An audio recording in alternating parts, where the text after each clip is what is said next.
Hey guys. Tonight we begin with the shadowy maze of 19th century New York back alleys, where you can smell the damp brick, hear boots scuffing behind you, and feel the whole city watching from broken windows.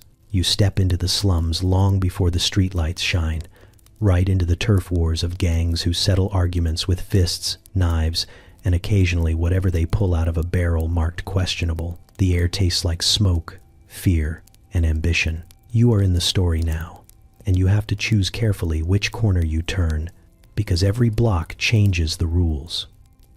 So, before you get too cozy, take a second to gently tap that new hype button YouTube just added. It really does help little guys like me push through the algorithm. And be sure to like the video and subscribe, but only if you genuinely enjoy this strange little corner of quiet storytelling.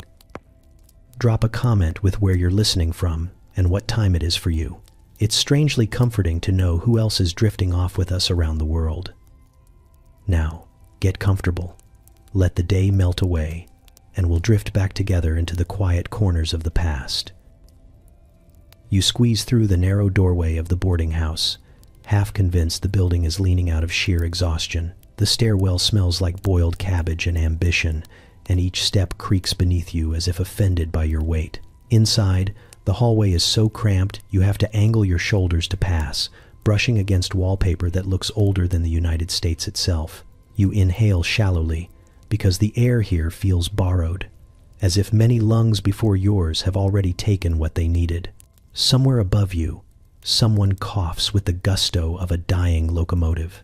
Somewhere below you, someone shouts about a missing shoe with the passion of a Shakespearean tragedy. Your room sits at the very end, a crooked rectangle with a bed that tries its best and a window that definitely does not. The mattress dips in the middle like it gave up in the face of life, and the pillow feels like someone stuffed old newspapers inside a pillowcase. You set your belongings down and listen as the entire building groans, settling into the night, or possibly reconsidering its structural integrity. You sit on the bed, and the springs squeal loudly enough that 3 different tenants bang on their walls in response. It is unclear whether this is in protest, solidarity, or simple habit. Then the night begins.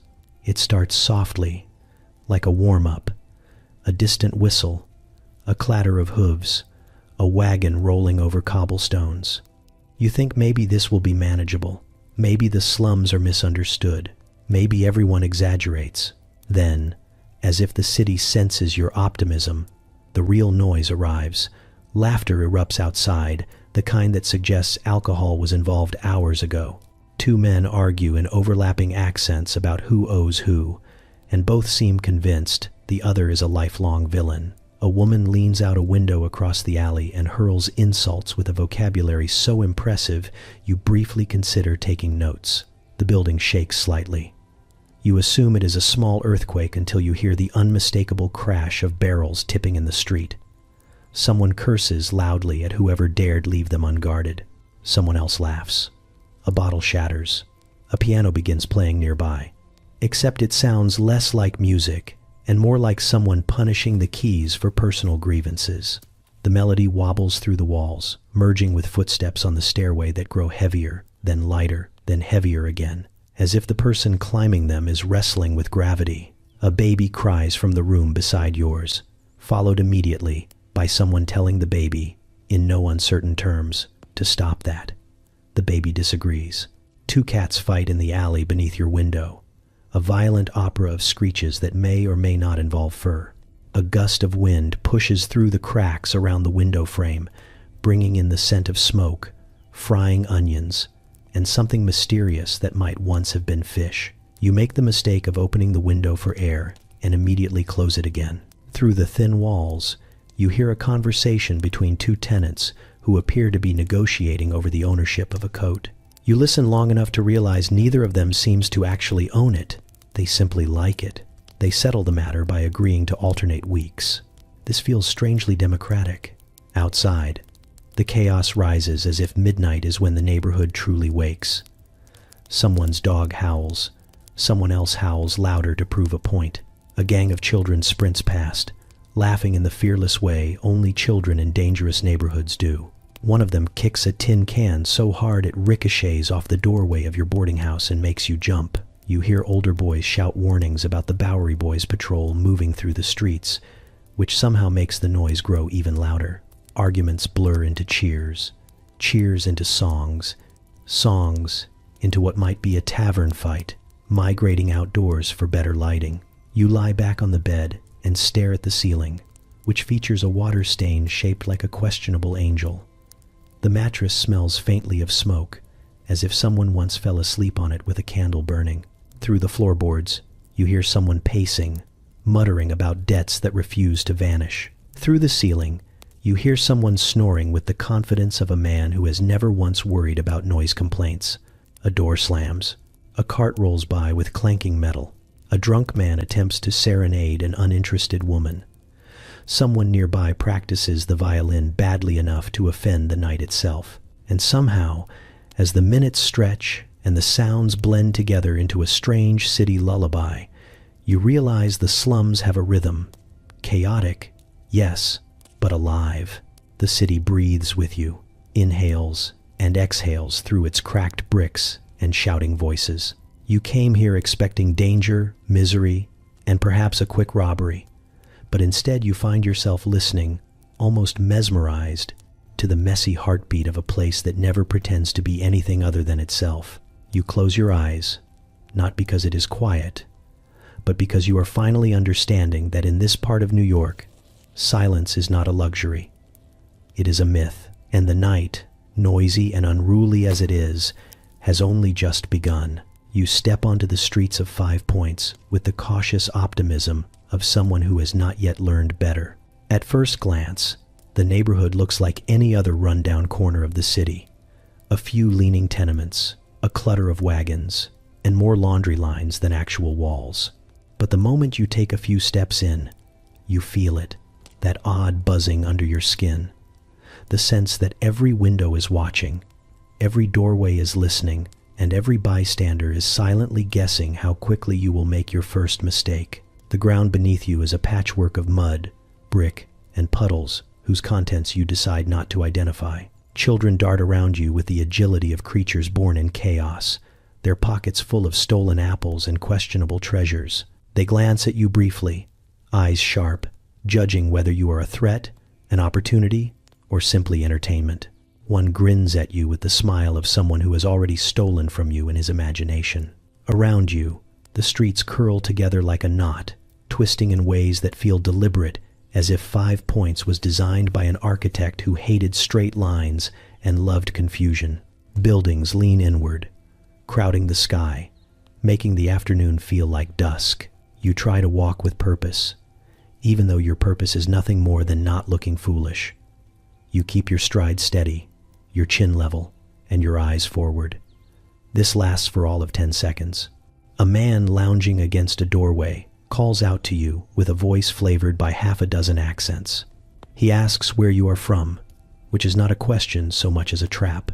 If you answer with confidence, you risk sounding like someone who thinks they own the street. If you shrug and admit uncertainty, you sound like someone who will soon be missing their boots. You offer a neutral greeting, and he nods with a smile that might be friendly, or might be the prelude to something else entirely. You move on before you find out. A group of older boys cluster near the corner, arms crossed, eyes tracking every passerby. They stand with the theatrical swagger of young men who want to be feared but have not yet earned it. One of them spits near your foot, not close enough to be an insult, but close enough to test your reaction. You keep your expression steady. They watch you with interest before deciding you are not exciting enough to bother with. This may be the first victory of your 5 Points career. The air tastes like smoke, sweat, and boiling stew, thick enough that you feel it stick to your clothes. A woman selling oysters shouts over a man selling boot polish, both competing with a preacher who has chosen the least strategic location possible for his sermon. His voice rises in passionate warning as 2 men fight behind him, rolling across the street in a tangle of fists and knees. He does not seem bothered.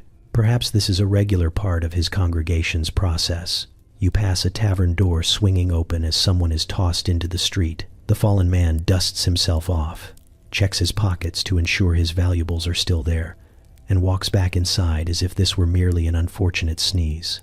You pause, trying not to stare too long, because lingering in 5 points is like waving a small flag that says, "Please bother me." You move on quickly. Every corner brings something new.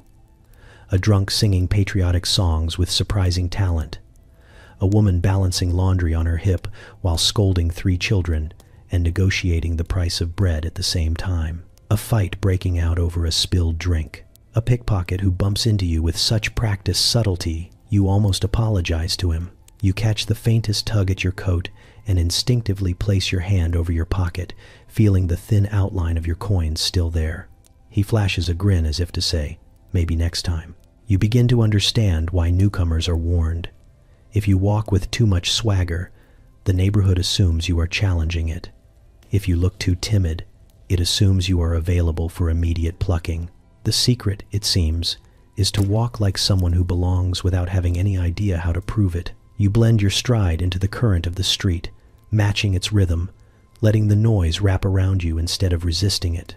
A woman selling newspapers shouts today's headlines at you, declaring half the city corrupt and the other half doomed. You take a paper only to avoid looking uncertain. She eyes you knowingly, but still pockets your coin. A group of men argue nearby about politics, each claiming the others know nothing about the world while actively proving their own ignorance. You drift past them with the steady pace of someone determined not to be recruited or punched. As you finally reach the far end of the block, you exhale without realizing you had been holding your breath. 5 points is louder, rougher, and stranger than any warning could have prepared you for. Yet beneath the chaos, there is a pulse, a life force so fierce it refuses to be ignored. You sense that if you can learn its rhythm, if you can decipher its strange rules, you might not just survive here, you might even belong. But for now, you continue onward, careful not to look too confident, careful not to look too lost, and hoping the slums accept your presence long enough for you to understand their ways. You turn down a narrow alley that looks innocent enough at first, the kind of cramped passage where laundry hangs like surrender flags and sunlight filters in reluctantly. You expect silence, or maybe a stray cat, something gentle compared to the chaos of the main streets. Instead, the alley greets you with the swift appearance of 3 small figures who materialize from behind crates, barrels, and one suspiciously convenient hole in the fence. They surround you with the confidence of generals, though none of them could be older than 12. The tallest child steps forward, hands tucked into his pockets, as if he carries the fate of nations inside them. His hair sticks out in all directions, and his grin has the unmistakable curve of someone who has either just committed a crime or is about to. Beside him stands a girl with soot on her cheeks, and a stare so sharp it could slice rope. The youngest boy hangs back slightly, clutching a wooden stick that clearly serves as both toy and weapon. They look you over, as though assessing the value of your existence. Before you can speak, the tall boy announces that the alley is private property. You ask who owns it, and he pats his chest proudly. He says you are welcome to pass through for a modest toll, something small, nothing unreasonable, just enough to maintain the integrity of the neighborhood's financial ecosystem. You have no idea what that means. But the girl nods, as though he has delivered a profound economic theory. You reach for your pocket out of instinct, and all 3 children lean forward with predatory curiosity. You hesitate, then withdraw your hand. This, apparently, is the correct move, because they relax just enough to prove they have been watching you closely. The girl steps forward and asks your name, though her tone suggests she will change it if she does not like it. You answer carefully. The smallest boy repeats your name under his breath, as if trying it on for size. You attempt to walk around them, but the tall boy slides effortlessly into your path. He explains that newcomers must undergo a brief inspection.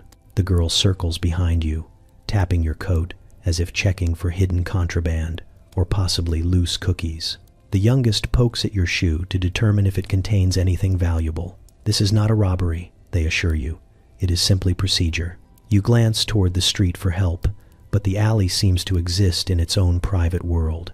From nearby windows, Women hang laundry and pretend not to see what is unfolding below. A man sweeping his doorstep watches with mild amusement, as though you are part of a free performance he has seen many times before. Clearly, you are on your own. The girl suddenly asks if you can run fast. Her tone is not threatening, just curious, like someone in search of a new team member. Before you can answer, the tall boy declares that running fast is not essential, because even if you cannot, they will simply improvise. This does not comfort you. He goes on to explain that the alley children operate under a sophisticated system of self-governance. In reality, the system appears to be controlled chaos, sprinkled with ambition and a disregard for rules.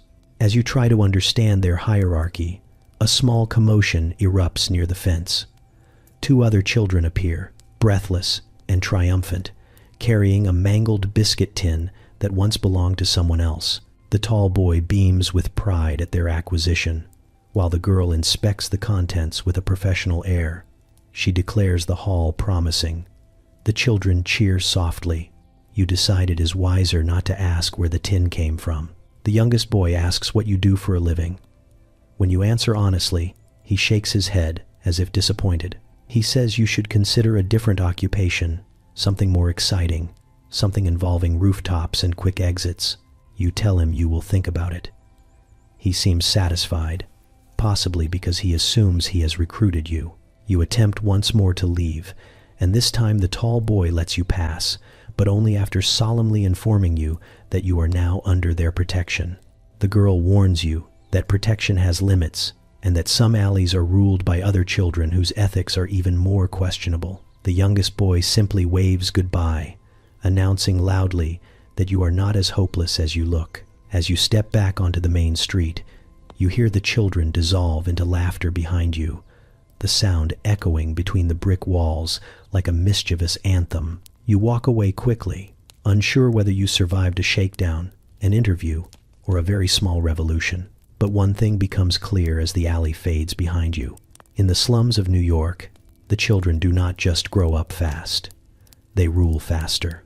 You push open the tavern door with the quiet hope that, for once, the slums might allow you an uneventful meal. The sign outside promised soup for a price that seemed suspiciously generous, and your stomach insisted that any place offering food this cheap could not be entirely malicious. The moment you step inside, that optimism evaporates like steam from a boiling pot. The room is packed with men who look as if they were built by carpenters who admired sharp angles. The air smells of sweat, ale, and a hint of horse, though there is no obvious horse in sight. You slide into a corner seat and pretend you understand the etiquette here, even though your instincts whisper that leaving immediately would be the more intelligent choice. A barmaid slams a bowl of soup in front of you, splashing the surface in a way that suggests the bowl has survived previous explosions. The soup itself is an earthy mixture of broth, vegetables, and something white that might be a potato or might be a moment of culinary improvisation. You force yourself to eat it with the face of someone appreciating fine cuisine. The barmaid snorts and walks away, as if unimpressed by your performance. Across the room, a group of men sit clustered around a table, leaning in with the heavy suspicion of gamblers trying to cheat one another politely. Their conversation rises and falls like a tide, each sentence punctuated with laughter that carries the tone of men who know too much about violence to ever laugh lightly. You focus on your soup as if it holds answers to life's most pressing questions. Then the argument begins. It starts with a raised voice, sharp and fast, the kind that cuts through a crowd like a thrown bottle. Two men leap to their feet, knocking over chairs and sending cards skittering across the floor. They square off with the wide stances of roosters, preparing for a performance. You keep your eyes on your bowl, because eye contact in a slum tavern is an invitation to disaster. Unfortunately, someone else at the table chooses that exact moment to throw a punch, and the next second, the entire room erupts. The first man crashes into a nearby chair and sends it tumbling. Another swings wildly at his opponent but hits a third man instead, who immediately declares war on both of them. A tankard sails through the air like a misguided pigeon and shatters against a beam. The barmaid shouts at everyone to settle down, though her voice suggests she does not expect anyone to listen. You hunch over your soup and try your best to appear invisible. spooning broth into your mouth with the enthusiasm of a detective examining evidence. A man flies backward across your table and lands half inside your bowl. He looks up at you and apologizes before leaping back into the fray. You gently wipe a carrot from your sleeve. The fight grows louder, breaking into clusters of shouting, punching, and tripping. One man uses a broom as a weapon until it snaps and becomes two smaller weapons. Another grabs a chair, considers it briefly, then sits on it to cheer on the others. The bartender tries to intervene by hitting the counter with a mallet, as if summoning order through noise. He is ignored. You consider leaving, but the path to the door now resembles the aftermath of a storm in which several trees decided to wrestle. A man crashes into a table near you, gets up, and asks if you have seen his hat. You shake your head politely. He nods solemnly, then charges back into the chaos with the dedication of someone who will continue fighting hatless for as long as necessary. The noise rises until you swear the walls vibrate. Someone pulls the piano player into the fight by accident, resulting in several discordant notes that somehow fit the mood perfectly. A woman at the bar counts coins calmly, as though she has witnessed this scene every night since childhood. Then, just as suddenly as it began, the room settles. Men pant heavily, leaning on tables or each other, muttering curses and apologies in equal measure. A few shake hands. A few glare. One sits down and resumes eating as if the interruption was mildly inconvenient. You quietly return your focus to your soup, pretending none of this concerns you, even though your shirt now carries the faint imprint of someone's elbow. The barmaid walks past and asks if everything is to your liking. You nod, though your bowl is now more of a battlefield report than a meal. She smirks knowingly, pats your shoulder, and tells you that if you stick around long enough, you will learn which nights feature dinner and which nights feature entertainment. Tonight, it seems, you receive both. You first hear the name Bowery Boys the way most newcomers do, as a whisper traveling through the streets like a draft under a crooked door. It slips between conversations, tucked into muttered warnings and half-amused commentary, spoken with the tone reserved for thunderstorms and unpredictable relatives. People say the name quickly, with a mix of irritation and admiration, as if these men are both a nuisance and an unavoidable feature of the city. You catch the whisper while buying bread from a cart whose wheels seem determined to detach at any moment. The vendor leans in and tells you to keep your head down if you see bright coats and bigger egos approaching. You ask what he means, and he only chuckles, muttering that you will know soon enough. As you walk north, the streets widen slightly, not enough to be comfortable, but enough to suggest that this part of the city is proud of its own chaos. You pass a tailor shop with a window display featuring coats so vibrantly colored they look like they lost a wrestling match with a paint factory. You wonder who in this neighborhood could afford such extravagance. The answer comes moments later, when the ground itself seems to change its mind about what noise should sound like. You hear boots before you see them, striking the cobblestones with a synchronized swagger that suggests someone has practiced this entrance extensively. The rhythm carries a message, and the message is, step aside unless you want trouble. People move out of the way with a familiarity that tells you this is a recurring event. You slow down, curiosity tugging at you even as common sense insists you walk faster. Then they appear.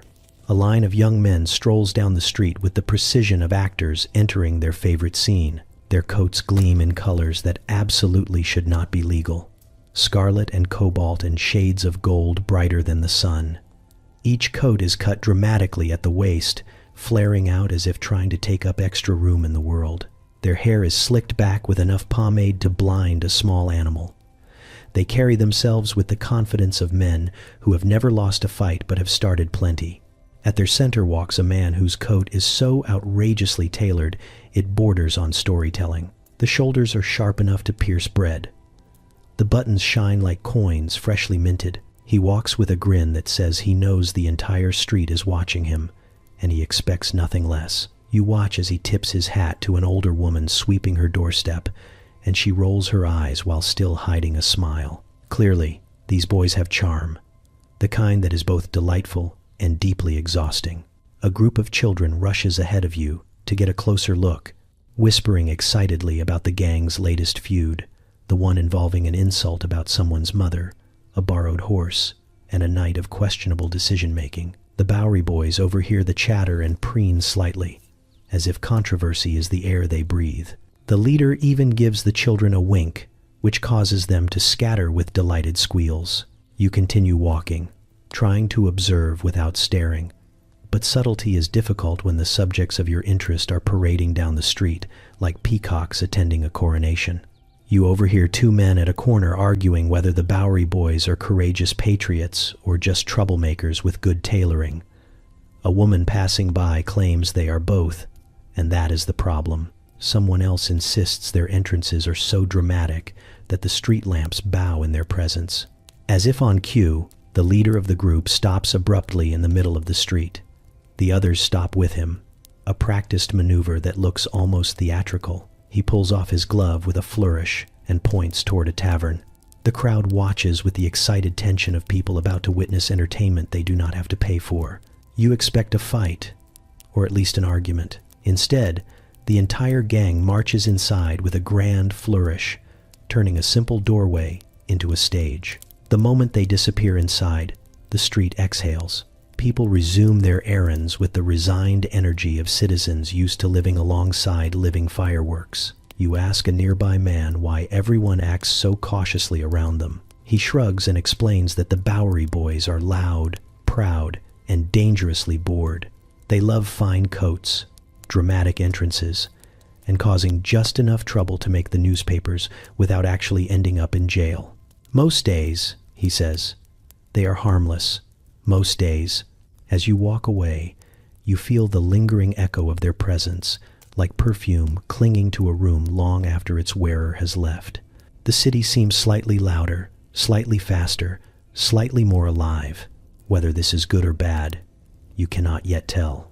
But one truth settles quietly beneath the noise. If 5 Points is the beating heart of the slums, the Bowery boys are the colorful pulse racing through its veins, loud enough that you hear them coming long before they arrive. You head down a narrow street that dips lower with every step, as if the earth itself is tired of supporting this part of the city. The air grows heavier, thicker, carrying the smell of damp brick and the faint metallic tang of someone sharpening something they should not be sharpening in public. The light fades even though the sun is still out, swallowed by buildings leaning so close together they seem to be conspiring. You have the sudden, uncomfortable feeling that you have wandered into a place where the city forgets to pretend it is civilized. That is when you see them. A group of men stands clustered outside a crumbling tenement, their bodies arranged casually, but their eyes anything but.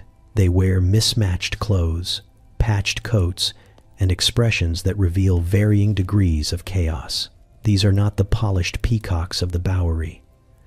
These men look carved out of alley dust and bad decisions. They carry an energy that prickles your skin, the kind you instinctively recognize even if you have never experienced it before. You slow your steps, hoping they have not noticed you yet. But hope is not a reliable strategy in this part of town. One of them turns his head, and you understand immediately why people whisper the name Dead Rabbits with such cautious reverence. His gaze is sharp, quick, and entirely unimpressed with your existence. The others follow his line of sight until all their eyes rest on you.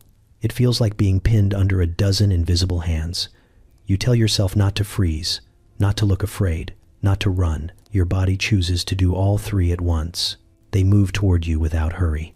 The kind of pace that suggests they do not need to rush, because people tend to make poor choices when panicked, and they have seen every version of that panic before. The leader steps ahead of the others. He is not particularly tall, nor particularly broad, but his presence weighs more than both. His coat is torn at the sleeve, his jaw marked with scars, and there is something in his eyes that says he has been through enough fights to consider them a normal hobby. He asks what you are doing in their part of the neighborhood. His tone is conversational, but there is nothing casual about the question.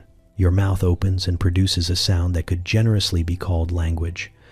You explain you are simply passing through, exploring, learning the city. He tilts his head slightly, as if deciding whether this explanation is charming, insulting, or both. The men behind him shift subtly, their feet scraping the ground, their hands hovering near hidden pockets. You become acutely aware that none of these pockets contain snacks or souvenirs. You hold your hands out a bit, trying to look non-threatening. It is not difficult. A long moment stretches, carried by the quiet tension of men who have decided your fate twice over before you finish a sentence. Then the leader laughs softly. It is not a pleasant laugh, but neither is it cruel. It is the laugh of someone who finds your situation mildly amusing. He steps closer, close enough that you can see the fine flecks of dust on his coat and the faint smell of smoke clinging to him. He taps your shoulder with 2 fingers, a gesture that feels both friendly and perilous. He tells you that strangers do not last long here unless they know how to listen. You assure him that listening is, in fact, your best skill. Several of the men snort, as though this is the most amusing claim they have heard today. The leader studies your face, searching for something only he understands, then finally steps back. He says you should turn around and walk the way you came, because today is not a good day to wander deeper. The other men nod, some with smirks, some with flat, unreadable expressions. You do not need to be told twice. As you retreat, keeping your pace steady, you feel their eyes on your back, a sensation that makes every hair rise. When you reach the corner and slip out of their sight, you allow yourself a breath that comes out shakier than expected. You brace a hand against a brick wall, trying to process the sudden awareness of how fragile you are in a place that measures strength differently. You look back once, and in the distance you see the dead rabbits still gathered, already returning to whatever business your presence briefly interrupted. The city swallows them again, as if they grow out of the shadows themselves. You continue walking, each step guided by the quiet knowledge that you now understand a crucial rule of New York's slums.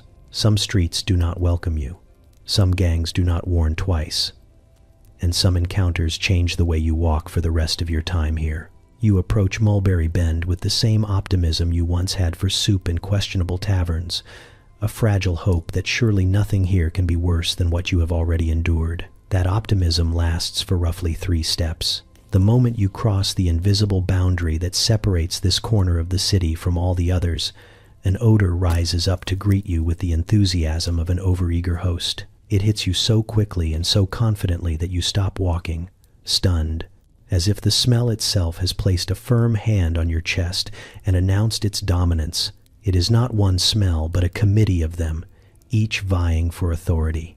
There is the sour murk of stagnant water that never found the courage to drain properly, the sharp bite of rotting vegetables discarded days ago, and the unmistakable musk of damp wood slowly giving up on remaining wood. Underneath all of that, weaving through like a signature flourish, is something you cannot quite identify, something that feels less like a smell and more like a declaration of independence from good sense. You try to describe it in your mind, fail, and decide to simply accept that Mulberry Bend has invented a new fragrance category. You press forward because standing still feels like surrender. The street narrows as you walk, the buildings closing in like spectators at a spectacle that never ends. Every window is cracked open, not for airflow but because the hinges no longer cooperate. Laundry hangs overhead in thick, drooping lines, heavy with moisture and smoke. A woman wrings a shirt from her window, sending a trail of water down to the street below. It splashes near your foot, and you step sideways with more agility than you knew you possessed. Children sprint across your path, their faces smudged with dirt, their laughter cutting sharply through the gloom. They weave between boxes, barrels, and adults who do not bother looking down. A few of the braver ones approach you, sniff the air dramatically, and giggle as if Mulberry Bend is their private joke and you are its newest punchline. You try to laugh along with them, but the smell keeps forcing your face into expressions not meant for human display. A man selling fish pushes a cart past you, and for a moment you think the smell might be coming from him. But his fish, astonishingly, smell like an improvement. He nods at you sympathetically, as if watching a traveler take their first steps on an unfriendly path. He tells you that you will get used to it. You doubt him deeply, but nod anyway, because disagreeing with someone who handles knives for a living seems unwise. As you continue walking, the source of some odors becomes clearer, though clarity does not help. A heap of discarded produce sits fermenting in the sun, melting slowly into a puddle of its own making. A group of residents tosses scraps into a shared pile behind a building, a pile so large and so alive that it looks like it may someday develop political opinions. A line of wash buckets emits steam, and you have no desire to know what was washed in them, who washed it, or whether it survived. Yet beneath all of this, life continues with a strange determination. Women lean out of windows yelling for their sons. Street vendors call out prices for foods you cannot identify. A man plays a fiddle near the corner, his music surprisingly bright, battling the smell the way a candle battles a storm. People here do not hold their breath or fan the air or even flinch. They move through it as though Mulberry Bend were simply an extension of themselves, an environment they have learned to navigate with patience and a numbness born of routine. You, however, are not numb yet. Your eyes water slightly, and you blink rapidly, hoping no one has noticed. But a woman selling bread catches your struggle and smirks knowingly. She advises you to breathe through your mouth, but gently, as if tasting the air would be an even worse mistake. You thank her, though your voice cracks in a way that betrays your suffering. The deeper you go, the more the smell evolves, layering itself like a symphony composed by someone with a grudge. It becomes almost impressive, in a terrible way, a force of nature that refuses to be ignored. You try to distract yourself by studying the buildings, the people, the shapes of shadows across the pavement, but the air keeps interrupting your thoughts with reminders of its presence. You tell yourself it cannot get worse. Then a cart rolls by carrying barrels with missing lids. It gets worse. And yet, even through your discomfort, you notice something hidden beneath the odor and grime, something alive and stubborn. The people here share conversations, laugh, barter, argue loudly, and carry on with a unity that feels stitched together by shared hardship. The smell might dominate the senses, but it does not dominate them. They thrive, in spite of it, maybe even because of it. By the time you reach the end of the street, you inhale cautiously and realize the air is finally shifting back toward survivable. You glance behind you at Mulberry Bend, still swirling with noise, movement, and atmospheric hostility. You understand now why people speak of it with a mix of pride and exhaustion. Some neighborhoods greet you, some warn you. Mulberry Bend introduces itself with a smell so bold it becomes a legend long before you leave it behind. You learn the rhythm of gang alliances not from a book or a whispered warning, but from standing at a corner long enough to realize the entire neighborhood changes allegiance more often than most people change their socks. The street looks ordinary at first glance, with cramped storefronts leaning into one another and laundry drooping overhead like tired banners. But beneath the dull facade, the very air buzzes with shifting loyalties, quick glances, and the silent negotiation of who currently dislikes whom. You watch two men speak in hurried tones near a butcher shop, both wearing hats tilted with an air of manufactured confidence. They shake hands, nod, then slip in opposite directions. 5 minutes later, one returns with a different group, and the handshake is already being cursed as betrayal.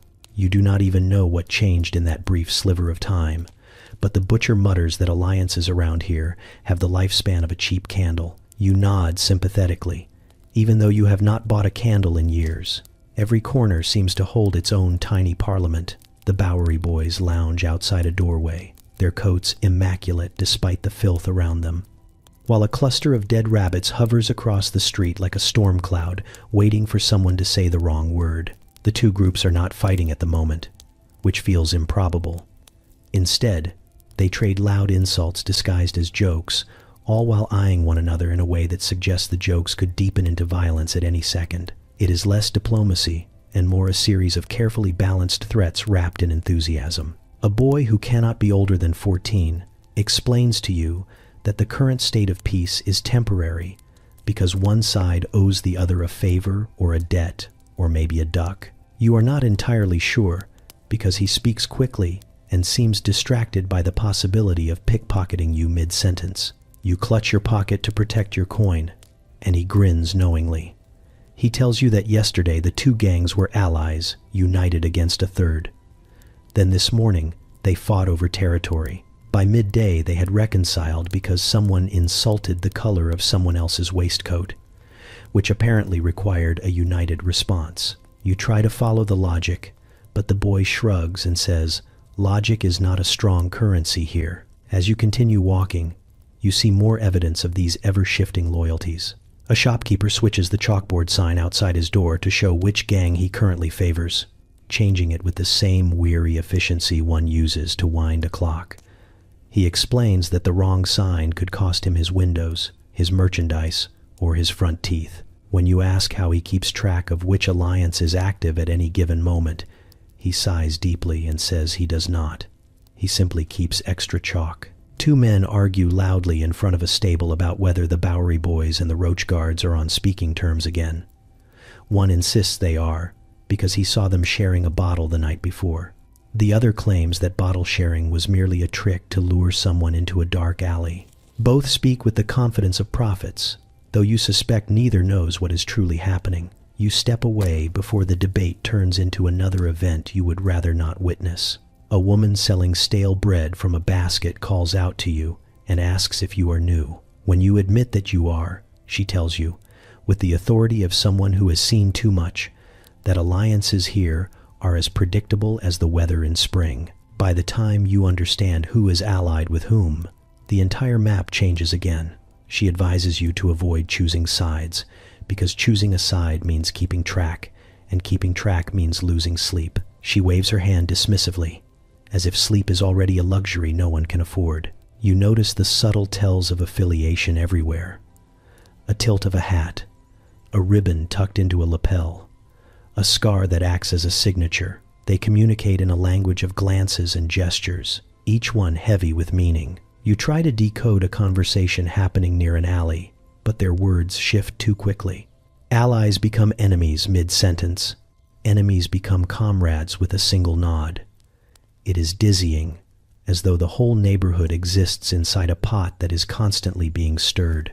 You cross the street and witness yet another transformation. A man who only moments before had shouted threats at a rival suddenly calls him brother and offers him a cigar.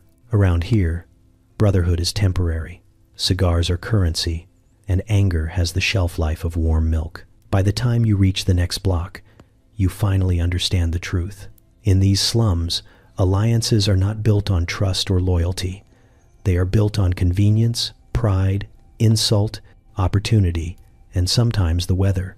They form quickly, break loudly, and reform without apology, all before you can even reach the opposite curb. The only constant is the instability itself, shifting like the city under your feet. You take a deep breath, straighten your posture just enough to look neither confident nor lost, and continue walking through a world where loyalty is a rumor and survival is an art. You think you know what cramped means until you stand inside a 5 Points tenement, and suddenly your definition feels embarrassingly optimistic. The building groans as you step inside, as if the wood itself resents every extra ounce of human life squeezed into it. The hallway is so narrow, you have to turn sideways to pass a woman carrying a bucket of water, and she still bumps you with her elbow, muttering something that sounds like both apology and accusation. The light barely reaches this far, filtered through windows that seem to have given up being transparent sometime around the last presidential administration. You follow the landlord, a tired man with a limp and an expression that suggests he has not enjoyed a day since childhood, up a staircase that lists to one side. He taps his cane against a door and announces that this is the room available. One room. One. You open the door and immediately understand why he did not bother to show you more than one option. The space inside is so small, you could stretch out your arms and touch both walls without trying. A family of 6 already occupies it, packed inside like laundry in a too small drawer. They glance up at you with expressions ranging from curiosity to mild amusement, as if waiting to see whether you will faint or simply back out slowly. You try to smile, but the smell hits you before you can settle your face into anything polite. It is a blend of cooking smoke, damp clothing, unwashed bodies, and a faint sweetness that suggests someone attempted to cover the stench with cologne. The combination is ambitious but unsuccessful. A pot bubbles on a tiny stove, and its steam only thickens the atmosphere. You feel like you are inhaling soup rather than air. A baby cries from a corner where a cradle has been tucked beneath a bunk bed. Two older children play a game involving bits of string and a battered tin cup, somehow managing to create a battlefield out of almost nothing. The father lies on the only mattress, boots still on, resting after a shift that probably lasted longer than your entire journey to New York. The mother wipes her forehead with a cloth and apologizes for the heat, even though the apology seems unnecessary because she clearly has no control over it. You nod kindly, though your nodding feels inadequate for this level of human endurance. You step further inside and feel the floorboards dip beneath your weight. Every movement from the rooms above vibrates through the walls. Footsteps, coughing, arguments, laughter, crying. The soundtrack of 1,000 lives pressed too close together. Privacy does not exist here unless you count turning your back to someone as a form of solitude. Even the walls appear exhausted, stained from decades of cooking and sorrow, sagging in places like drooping eyelids. You look toward the single window, cracked at the edges and fogged with grime. Outside, another building stands so close that the sky is reduced to a narrow stripe, a thin ribbon of light squeezed between two massive blocks of misery. Laundry lines crisscross the gap, sagging under the weight of clothing that never seems to fully dry. The wind, when it dares to blow through here, smells faintly of sewage and boiled potatoes. The landlord, seeing your hesitation, assures you that this room is quite spacious compared to others. He explains that some families live 10 to a single room, some more. He tells you the tenants are grateful just to have walls, and you believe him.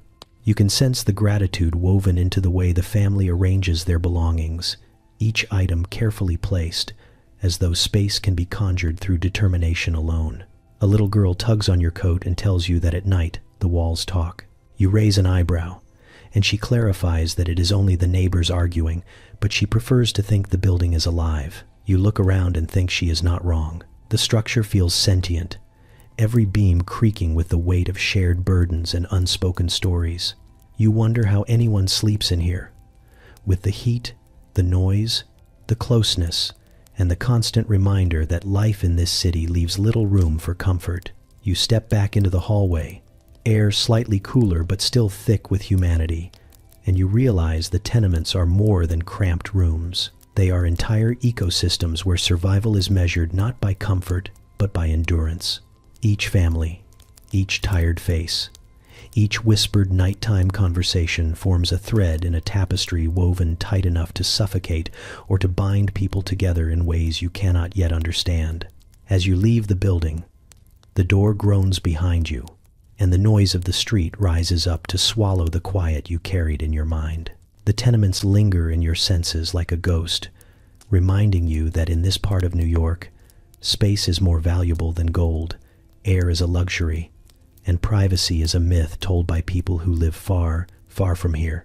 You first notice the argument because it rises above the usual din, which is saying something in a neighborhood where shouting is basically a regional dialect. You turn a corner and find two groups squared off in the middle of the street, each trying to look taller, tougher, and less confused than they secretly are. Both sides puff themselves up like irritated pigeons, and the street around them clears with a speed that suggests everyone has seen this play out before and would prefer not to be part of the collateral damage. You edge closer, just enough to see what great injustice sparked the confrontation. You expect something grand, perhaps a territorial dispute or an unpaid debt. Instead, you catch the word potato, voiced with the kind of outrage usually reserved for murder. One man insists the potato in question was stolen from his stall. The other claims it was found rolling freely across the cobblestones and therefore belonged to whoever had the reflexes to grab it. This is not enough to explain why roughly 20 angry men are now forming two battle lines, but pride thrives in strange soil. A Bowery boy stands at the front with his coat collar popped dramatically, though it keeps folding back down, ruining the effect. A dead rabbit across from him jabs a finger in the air like he is conducting an invisible orchestra of threats. Each insult builds upon the last, escalating like a staircase missing several steps, awkward and dangerous. One man shouts that the potato thief has no honor. Another counters that the accuser has no teeth, which appears only partially true. The energy swells, thick and buzzing, like the air before a storm. Someone throws the first punch. You are not sure who. It could have been an elbow, a fist, or perhaps an enthusiastic misinterpretation of someone swatting a fly. But the moment it happens, the street erupts. Bodies slam together. Men shout battle cries of questionable coherence. A woman watching from a balcony tosses a bucket of water in their direction, though it is unclear whether she aims to break up the fight or encourage mold in their shoes. The potato at the center of the dispute lies in the dirt between them, looking both guilty and entirely uninvolved. You swear it watches the chaos with quiet disbelief.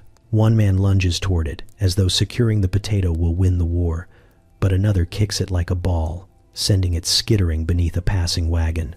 The wagon driver swears loudly and does not stop. You cannot blame him. Fists fly, feet kick, and someone swings a wooden crate that disintegrates on impact. A cloud of dust rises, creating an effect that would be dramatic if not for the coughing fitted in spires in half the participants.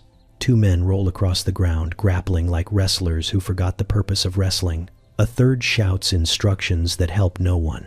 The whole scene feels like a dance choreographed by a drunken ghost. You step back as a fighter stumbles dangerously close to you, his hat askew, his shirt torn, and his expression a mixture of rage and deep confusion. He swings wildly, hitting the air with passionate commitment.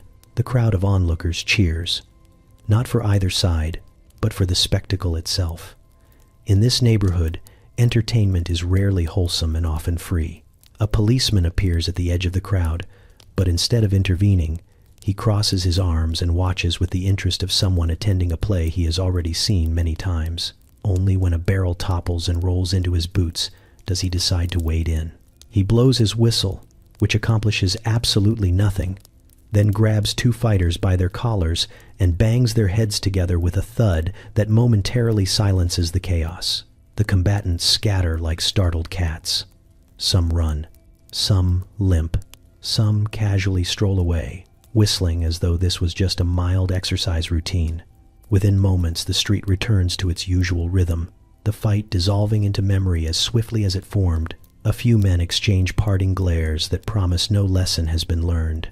The policeman retrieves the battered potato from under the wagon, examines it, and sighs before tossing it aside. You remain standing there, absorbing the strangeness of a world where pride weighs more than sense, and a starchy vegetable can ignite a war.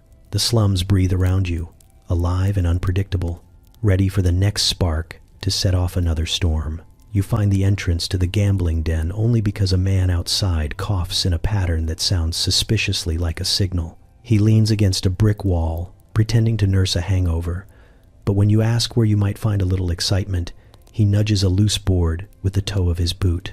The board swings in just enough to reveal a narrow staircase leading down into darkness. It smells of stale smoke and broken promises.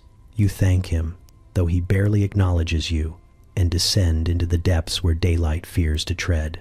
The air thickens as you go lower, turning warm and hazy, lit by oil lamps that flicker like they are gossiping amongst themselves.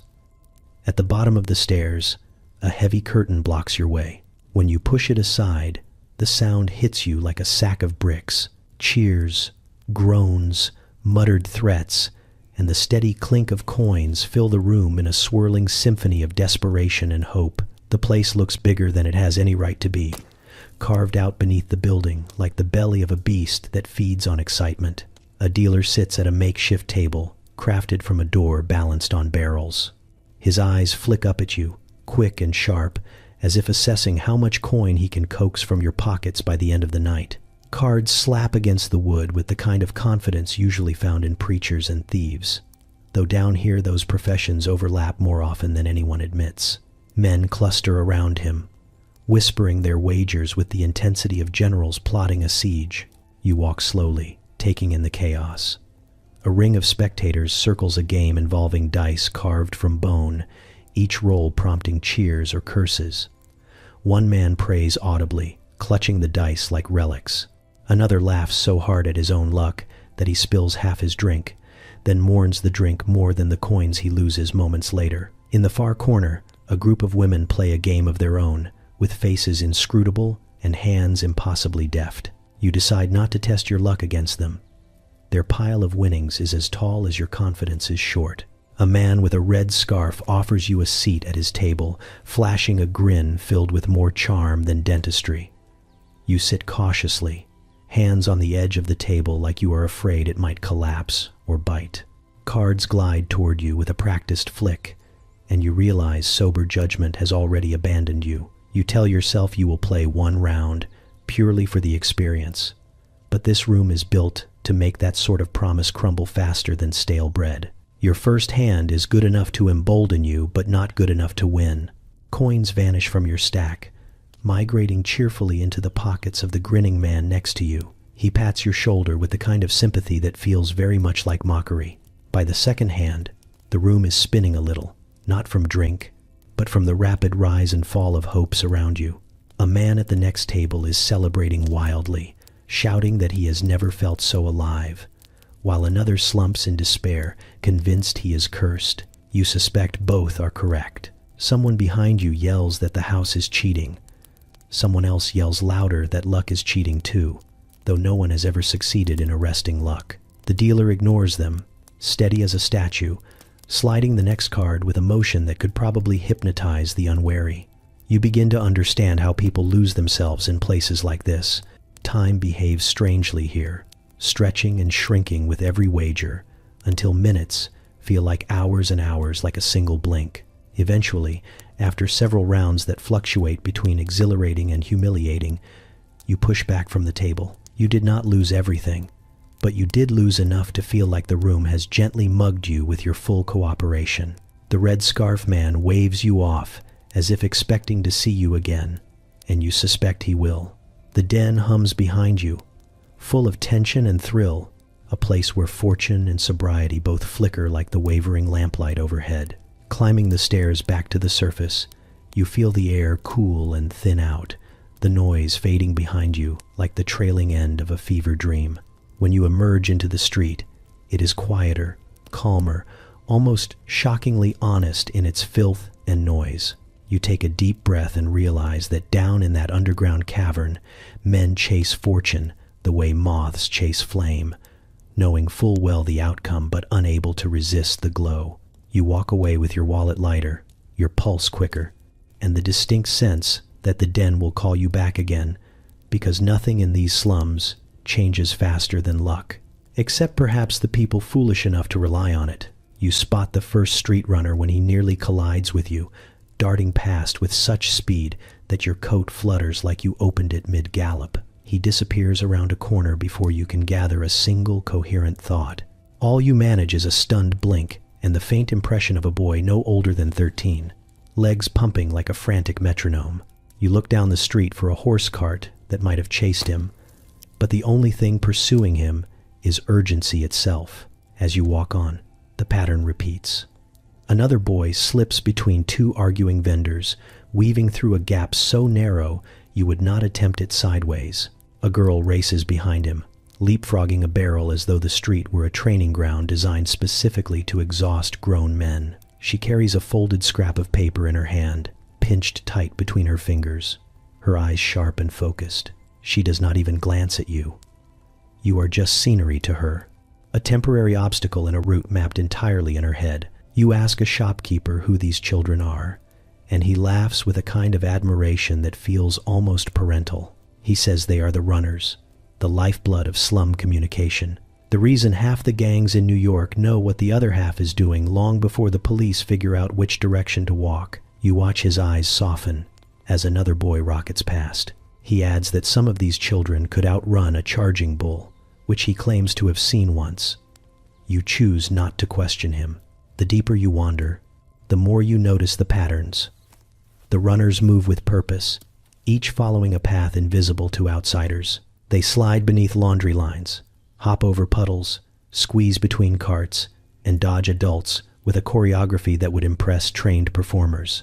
Their feet barely touch the ground, and their hands clutch messages as if they are carrying the crown jewels, though the scraps of paper probably contain information far more dangerous. At an intersection, you see a momentary exchange that feels almost sacred. A tall, lanky boy skids to a halt in front of a girl half his size. Without speaking, he hands over a note. She tucks it into her sleeve and sprints away in the opposite direction. The entire exchange lasts less time than it takes you to blink. You stand there wondering if you imagined it, but the shopkeeper from earlier pats your arm and tells you that the runners prefer silence. Words slow them down. Breath is too valuable to waste. A man leaning against a post calls out to you, warning you to watch your pockets when the runners come through. Not because they are thieves, he clarifies, but because the wind they generate could practically rip your wallet out. He chuckles at his own joke, though you tighten your coat all the same. The runners keep streaking past. There forms a blur of tattered clothes and raw determination. You find yourself near a small alley where several runners gather like birds on a wire. They share information the way adults trade, gossip, quick and light, with hands drawing invisible maps in the air. One mentions the Bowery Boys. Another mutters about the dead rabbits assembling near Paradise Square. A third snorts at both and claims he just ran a note warning someone that the roach guards are on the move. The group disperses instantly, every child vanishing into a different direction as though launched by invisible slingshots. You watch them disappear, marveling at how seamlessly they slip through the city, their presence noticed only in the wake of their speed. They are too small to fight, too young to join a gang, and too smart to stay uninvolved. They survive by becoming indispensable, delivering secrets that shift power, prevent fights, start fights, end them, or simply make someone feel important enough to receive a message in the first place. One girl stops beside you, briefly, breathing hard but smiling with a confidence that feels far too mature for someone barely reaching your elbow. She asks if you are lost. Her tone carries no mockery, only curiosity, as if she is evaluating whether you have the stamina to belong here. You assure her you are simply observing. She nods, tucks a strand of hair behind her ear, and then bursts into motion again, gone before you can wish her luck. It dawns on you that these children hold the pulse of the neighborhood in their hands. Gangs might swagger with bright coats or brandish weapons, but the runners hold the real power. They decide who knows what and when. They are the arteries of the slums, carrying the messages that keep everything functioning, chaotic but connected. As you walk away, the echo of their footsteps follows you, fast, light, relentless. You realize that in a city where strength is measured in fists and fury, the fastest messengers of all are the smallest figures racing through the cracks, delivering secrets faster than any horse cart ever could.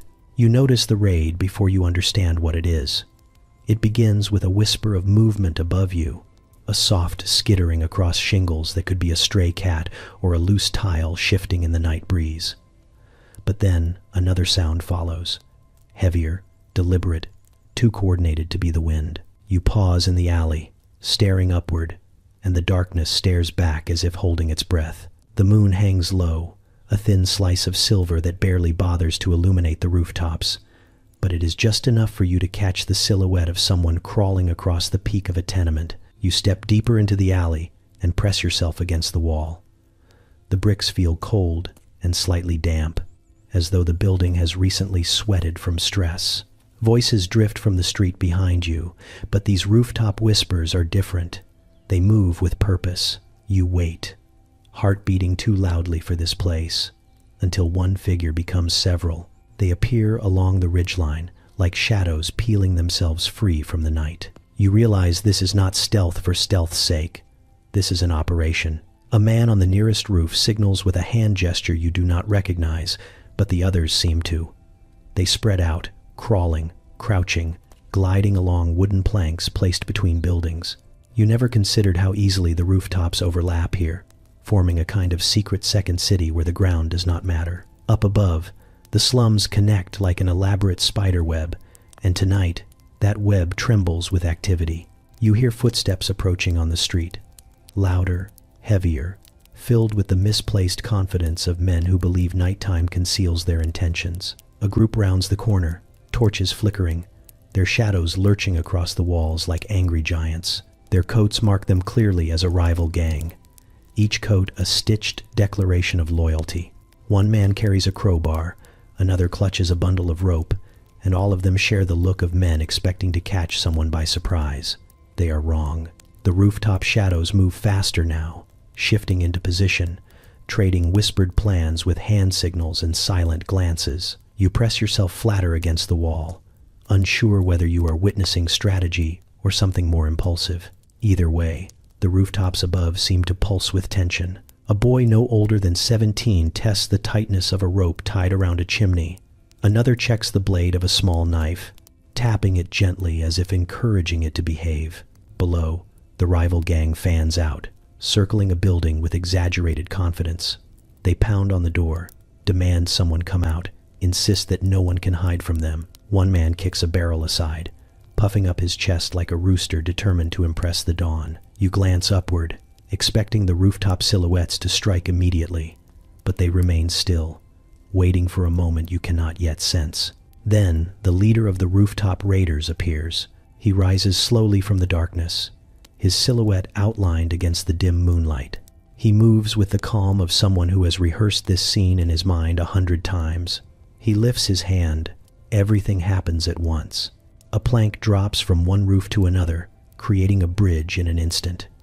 Figures race across it, silent as wind, and leap onto the roof above the rival gang just as the men below begin prying at the door. The raiders move in, coordinated bursts of motion, descending along ropes, sliding down angled shingles, appearing at the edges of the building like specters conjured from rage and strategy.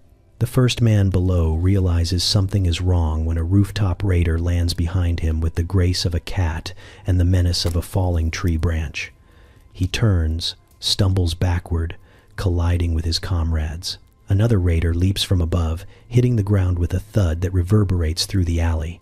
Shouts erupt, torches flicker, and the street transforms into an arena lit by fire and fear. The rooftops themselves become battlegrounds. Men chase each other across slanted tiles, their silhouettes colliding and separating like duelists dancing along the edge of danger. One raider leaps from a chimney stack, tackling a rival so hard they both roll across the roof, sending tiles skittering into the street. They rise again, locked in combat, the moon painting them in stark, desperate strokes. Below, chaos blossoms. Torches drop, fists fly, and men run in circles trying to understand how the night turned against them so quickly. Cries echo off the walls, mingling with the thud of boots and the scrape of wood. A rope swings wildly overhead as a raider uses it to arc down from the roof, slamming into a man who was just beginning to flee. You feel every heartbeat in your throat, watching as the raiders press their advantage, pushing the rival gang back, forcing them to scatter like startled vermin. The fight spills across the street and onto the next rooftop. Every shadow seems to come alive with movement, the slums revealing just how many battles it hides above normal sight. And then, as suddenly as it began, the raid collapses into silence. The rival gang flees into the night, stumbling, limping, clutching bruised ribs and wounded pride. The raiders retreat back into the darkness above, vanishing as though they were never there at all. The rooftops settle, the moon continues its slow climb. The street regains its stillness, though the air remains heavy with the imprint of violence. You stay pressed to the wall for a moment longer, letting the silence wash over you, trying to understand the rules of a city where battles unfold above your head, where rooftops are theaters for conflicts no ordinary resident ever sees. When you finally step back into the dim streetlight, you realize the slums have more layers than you imagined, each one filled with dangers that move too swiftly for the ground bound to follow. Tonight you witness the city's heartbeat from below, and it beats far louder in the dark. You notice it first in the way the patrolmen walk. Not with the swagger they carry in the cleaner quarters, not with the stiff, self-important stride they use near businesses trying to look respectable. Here, in these streets, their steps shorten, their shoulders hunch. Their hands hover near their batons, not out of confidence but out of habit, like a child reaching for a comfort item that never actually works. You follow one at a distance, watching him glance at every doorway, flinch at every sudden sound, and visibly reconsider his career choices whenever someone laughs too loudly behind him. The slums feel different when a policeman enters them. Conversations falter, eyes sharpen, shadows grow thicker, as though the alleys themselves lean in for a better look. The officer tries to hide his unease, but even his uniform seems uncomfortable here, too crisp and too clean for a place that does not tolerate pretense. He adjusts his hat twice in the span of a minute. It does not help. A shopkeeper sweeping his doorstep snorts as the patrolman passes, muttering that even rats show more courage. You expect the officer to bark back, but he pretends not to hear, pretending so hard that it becomes its own form of admission. The shopkeeper winks at you, as if to say the joke writes itself. You trail behind the patrolman until he reaches a corner where several boys loiter, leaning against the wall with the casual confidence of kings surveying their domain. Their expressions shift instantly when they spot him. Not anger, not fear, entertainment. The tallest boy nudges the others and loudly remarks that someone must have gotten lost. The patrolman stiffens. He instructs them to move along, though his voice wavers in a way that betrays the fragility beneath it. The boys grin wider. They do not move. The oldest crosses his arms, tilts his chin, and asks where exactly the officer expects them to go. "This is their street," he says, with the calm certainty of someone who has never once doubted that truth. The officer repeats his command, but it is weaker the second time. You watch him glance over his shoulder, as if praying another officer might magically appear to back him up. No one does. He decides to walk on, pretending this was his plan all along. The boys erupt into laughter as he retreats, a chorus of mock applause echoing after him. One of them throws a pebble at his heel. It misses, but the point lands. The officer's pace quickens. His hat tilts off center. He does not stop to fix it. You follow him a little farther until he passes a tavern with its door propped open. A brawl rages inside, loud enough that half the street can hear the furniture begging for mercy. The patrolman pauses, weighs his options, and makes the healthiest decision of his shift by continuing on as though the tavern does not exist. A man outside the doorway calls after him, asking if protecting and serving includes selective hearing. The officer pretends he has somewhere urgent to be, which is likely true. People watch him from windows, from steps, from the shadows between flickering lamplight. They do not scatter at his presence. They do not lower their voices. They do not moderate their behavior one bit. They observe him the way one might observe a stray cat wandering into a dog yard. Polite interest mixed with mild pity. As the officer turns another corner, an older woman leans close to you and whispers that the police come here only when they must, and even then, they come in groups large enough to rival a parade. She says the gangs know these streets better, own them deeper, and protect them in ways the police never could. You ask what protects the police. She shrugs and says daylight. Sometimes, later, as you walk alone, you notice that the atmosphere shifts completely once the officer's footsteps fade away. Conversations resume at normal volume. Laughter flows freely again. The slums breathe easier. You realize the police are not feared here because they are dangerous. They are feared because they are unfamiliar, out of place in a world where trust is earned through grit, not badges.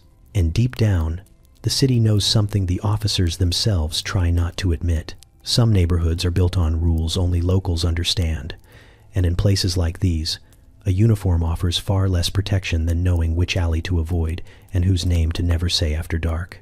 You never intended to walk into a political clubhouse. You were aiming for a bakery, or at least something resembling food, but the slums do not care much about your intentions. One wrong turn, one misleading lantern flickering above a doorway, and suddenly you find yourself stepping into a room that smells of cigar smoke, cheap cologne, and ambition fermenting in the heat. Men in waistcoats sit around a table littered with papers, empty glasses, and enough crumbs to suggest a meeting fueled more by appetite than ideology. They all look up at you at once, not with suspicion, but with the blank, evaluative stare of men used to sizing up strangers for utility. A man with a mustache thick enough to qualify as a pet clears his throat and asks whether you are here to support the ticket. You do not know which ticket he means, so you give a vague nod. This seems to satisfy him enough that he gestures for you to come inside. You move deeper into the room and immediately sense the strange rhythm of the place. The talk is political, or at least it pretends to be. Speeches about improving the neighborhood, promises of better wages, grand declarations of justice. But every time someone gets too lofty, another man leans in and reminds him which gang backs which candidate. And suddenly the conversation shifts from reforms to fistfights, from policy to alliances, from public good to private muscle. A young man in the corner, barely old enough to vote, scribbles notes as if every word spoken is vital. But you notice he listens more intently when the conversation turns to which gang controls which block. He jots down names with an urgency normally reserved for doctors taking instructions during surgery. Every now and then he glances toward the door, as if waiting for someone whose presence matters more than all the speeches combined. A door opens in the back, and 3 heavily built men walk in, dressed not in suits but in street clothes that scream affiliation louder than any badge. The room shifts instantly. Chairs scrape, voices drop, cigars pause midair. A politician you recognize from posters around the slums stands straighter, plastering on a smile that looks painful in its sincerity. He greets the newcomers with handshakes that last too long and compliments that sound carefully pre-rehearsed. One of the gang leaders sits at the head of the table without being invited. His men flank him like movable walls. He asks how the campaign is going. The politician begins rambling about turnout and voter enthusiasm, but the gang leader cuts him off with a flick of his hand. He wants to know whether the Bowery boys intend to sabotage the next rally. He wants to know whether certain alleys will be painted with new banners. He wants to know whether the dead rabbits still plan to offer support, or if their loyalties have drifted the way loyalties tend to drift in this part of the city. The politician nods furiously, promising updates, promising results, promising everything short of blood itself. You realize the man speaks to these gang members with more respect than he offers his own party members. When the gang leader laughs, the politician laughs with him. When the gang leader frowns, the entire room seems to dim. Another politician enters through a side door, leading in a different group of men, equally armed with swagger and quiet threats. The 2 gangs eye each other with a tension that makes the lamps flicker. The politicians exchange nervous glances, suddenly acting like children trying to keep peace between quarrelsome uncles. You stand very still, hoping your existence fades into the wallpaper, because you do not want to be noticed by either faction. The meeting spirals quickly into an argument about whose district deserves more influence and whose men will provide protection on election day. The word protection is used generously, stretched so thin it becomes transparent. It is clear that every promise made in this room comes with an unspoken cost. A man pounding his fist on the table shouts that his supporters risked their necks last time. Someone replies that neck risking is a two-way street. Through it all, the politicians nod, placate, negotiate, and sometimes simply grovel. You begin to understand something unsettling. The slums do not just influence politics. They breathe through it. They wrap around it like vines around a crooked fence, shaping it with force, favors, and fists. These clubs are less about public service and more about maintaining an ecosystem where politicians and gangs need each other to survive. A man with a thin smile catches your eye. He asks if you want to volunteer. His tone suggests that volunteering may be less voluntary than advertised. You shake your head politely and edge toward the door, claiming you have another meeting. He nods as though he does not believe you but does not care enough to press. You slip outside and breathe the night air, which feels clean compared to the thick haze inside. Behind you, shouts resume. Laughter follows, and the door slams shut, as if sealing a secret you never meant to witness. You walk away quickly, understanding now that in this part of New York, every politician campaigns with two hands.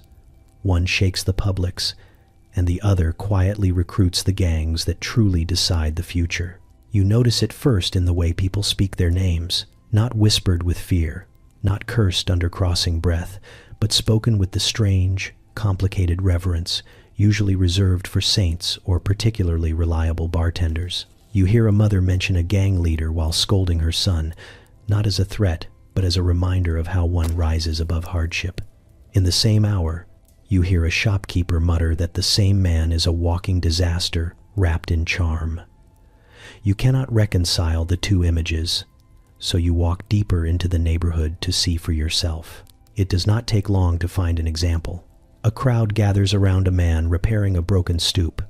You recognize him immediately, not because you have met him, but because the air changes when he moves. He has the broad shoulders of someone accustomed to throwing punches and the easy smile of someone who knows that most of the block owes him a favor. A young girl hands him a hammer, and he accepts it with a soft thank you that surprises you. The neighbors watch him as if witnessing a minor miracle. An old woman pats his arm and says he is a good boy, though the man is clearly 30 and capable of bench pressing her entire household.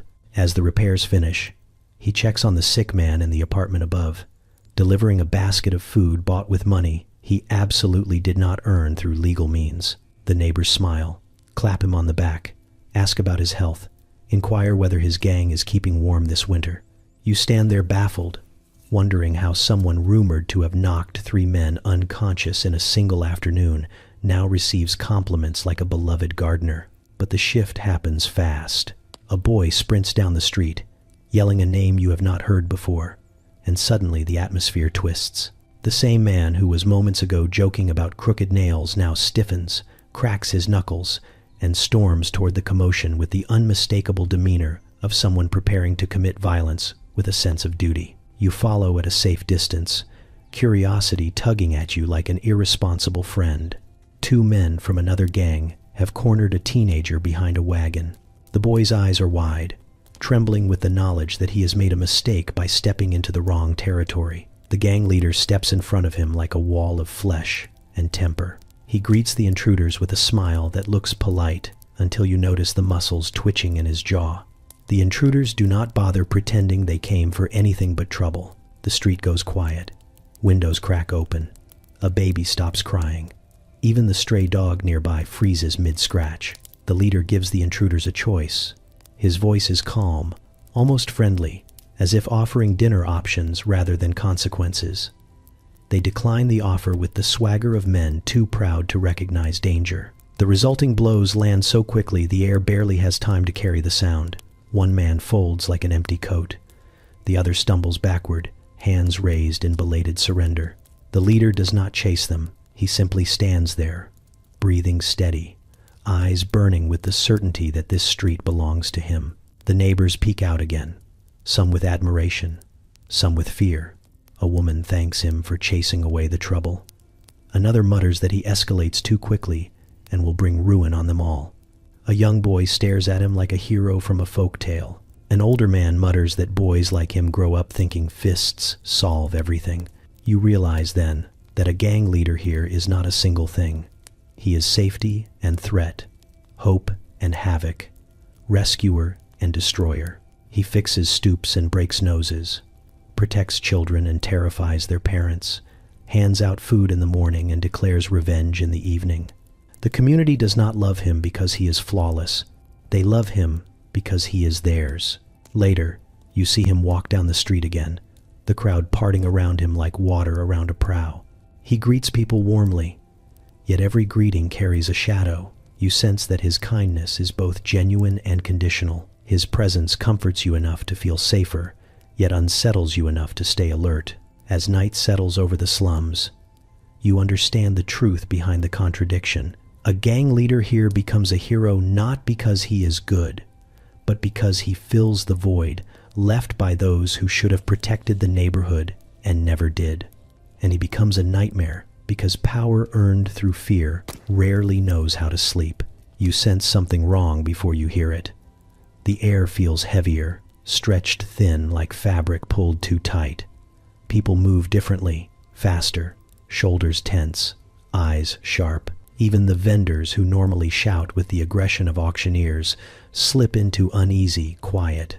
You follow their glances toward the square ahead, and that is when you hear it, a distant roar that grows with terrifying speed.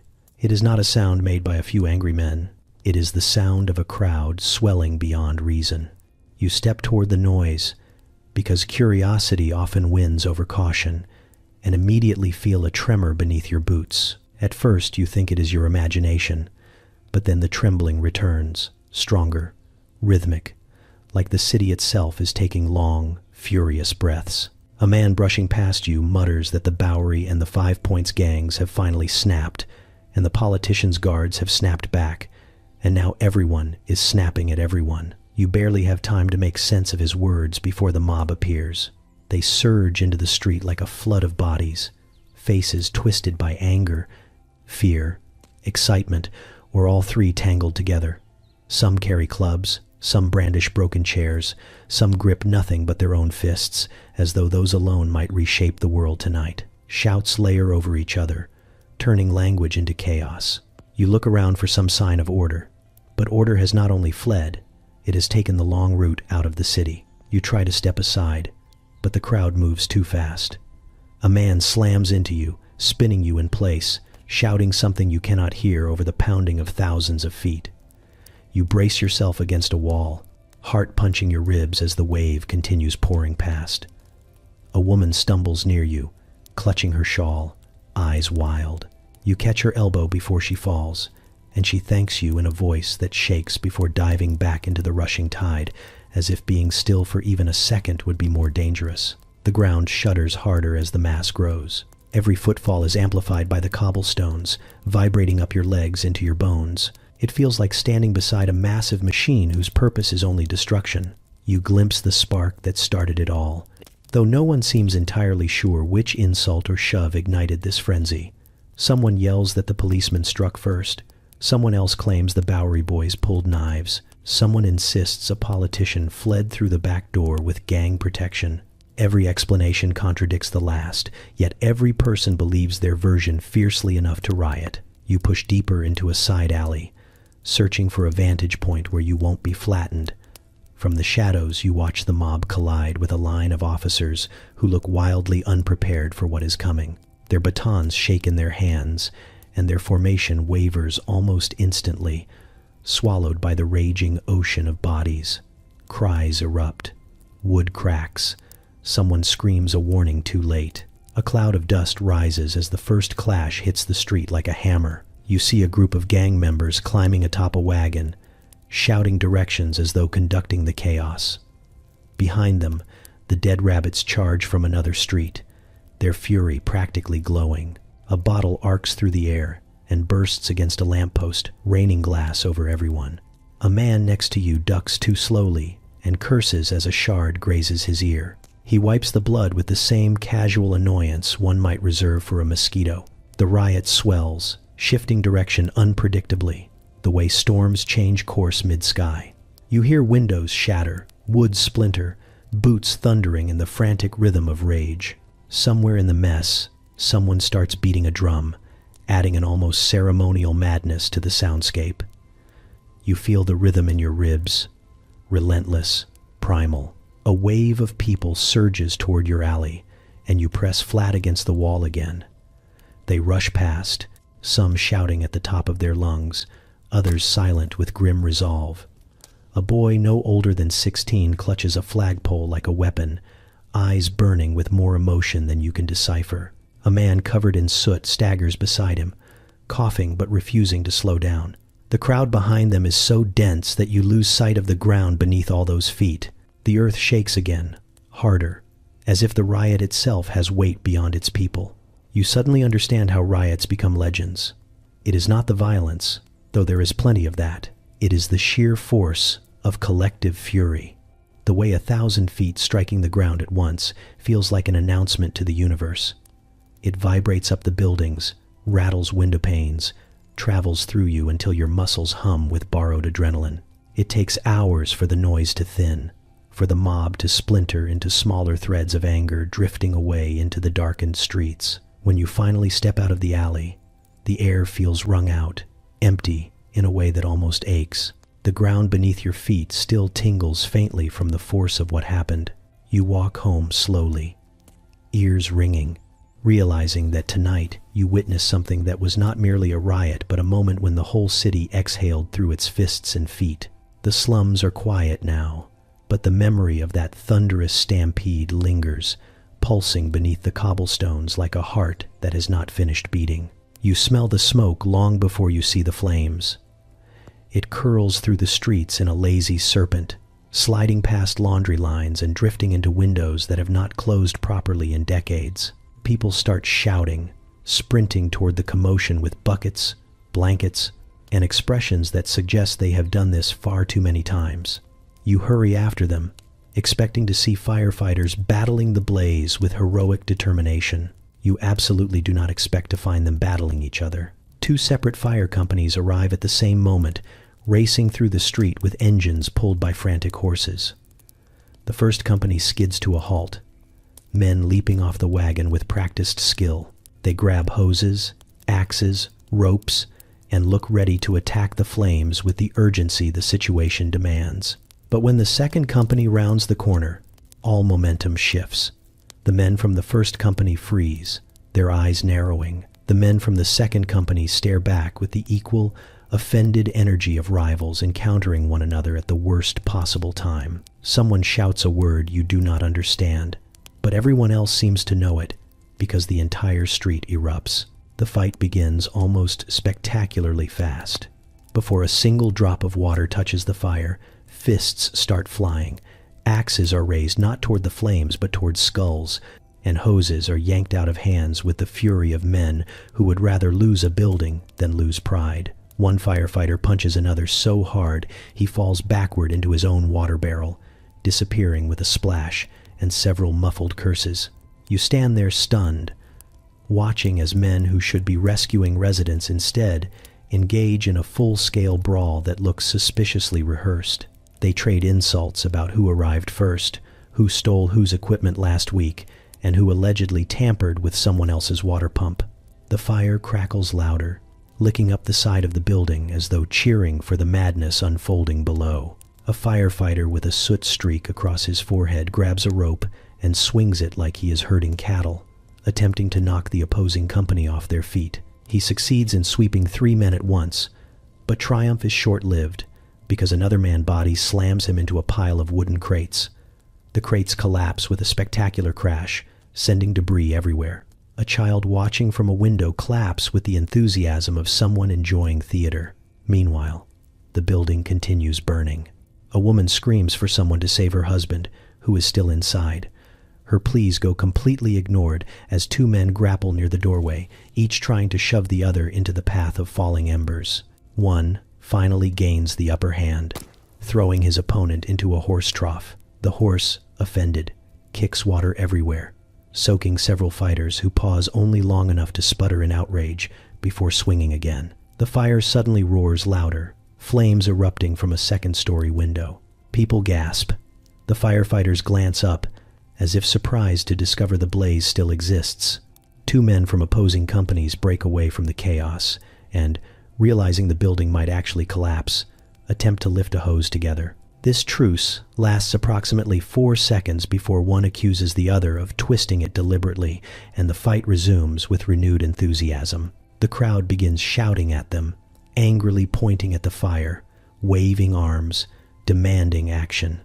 A man throws a bucket of water not at the fire but at the nearest firefighter's head.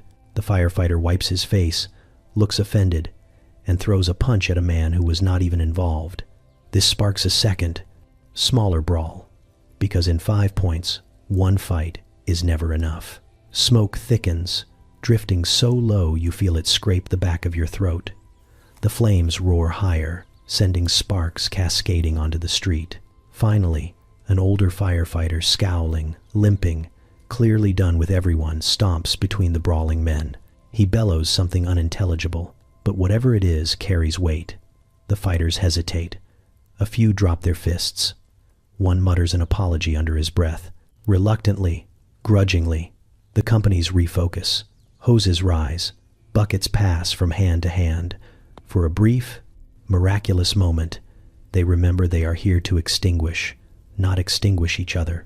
Water blasts toward the burning building, steam erupting in a violent hiss. Men cough, shout, scramble, and you watch as the fire finally begins to shrink, shrinking with far more cooperation than the men battling it. When the flames die down, the street falls into exhausted silence.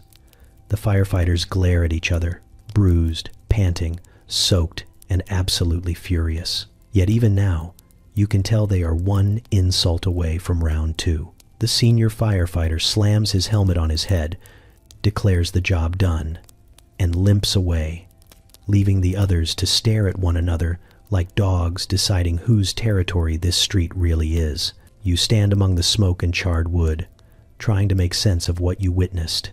In the slums, even the men sworn to fight fire prefer fighting each other, and somehow, against all logic, the building still stands. You walk away shaken, understanding that in this city, chaos does not arrive.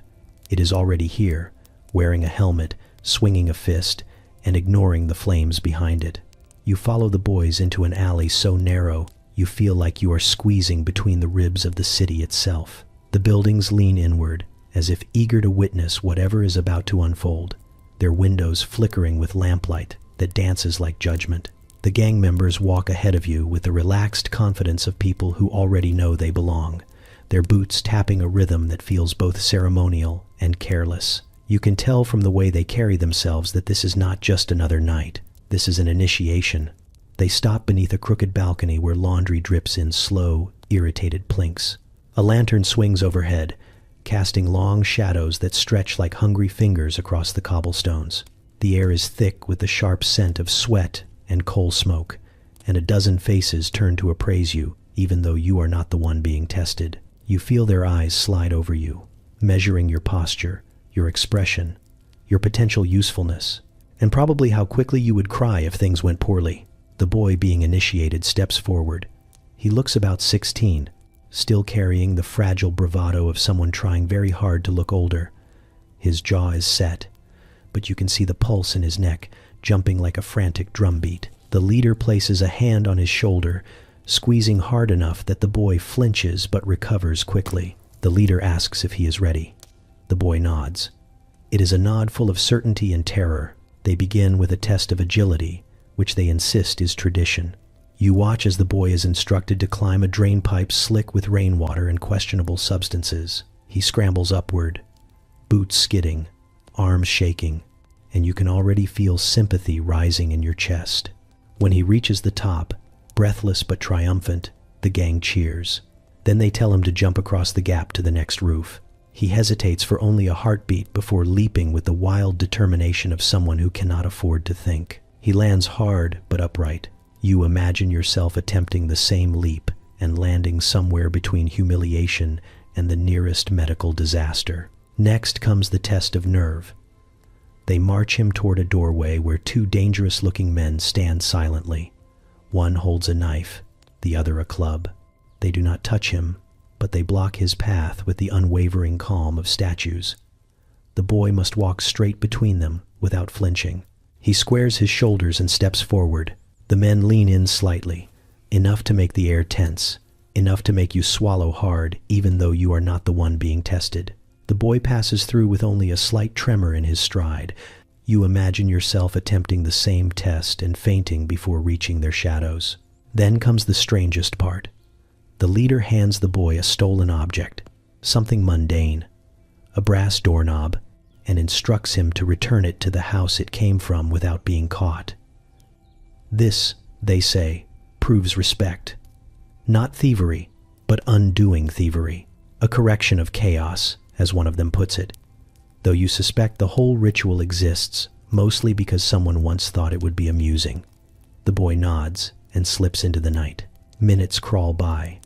The gang murmurs among themselves, laughing occasionally, kicking stones, sharpening blades, placing bets on whether the boy will succeed. You stand quietly, feeling awkward, feeling out of place, feeling like someone who stumbled into a world that demands too much and forgives too little.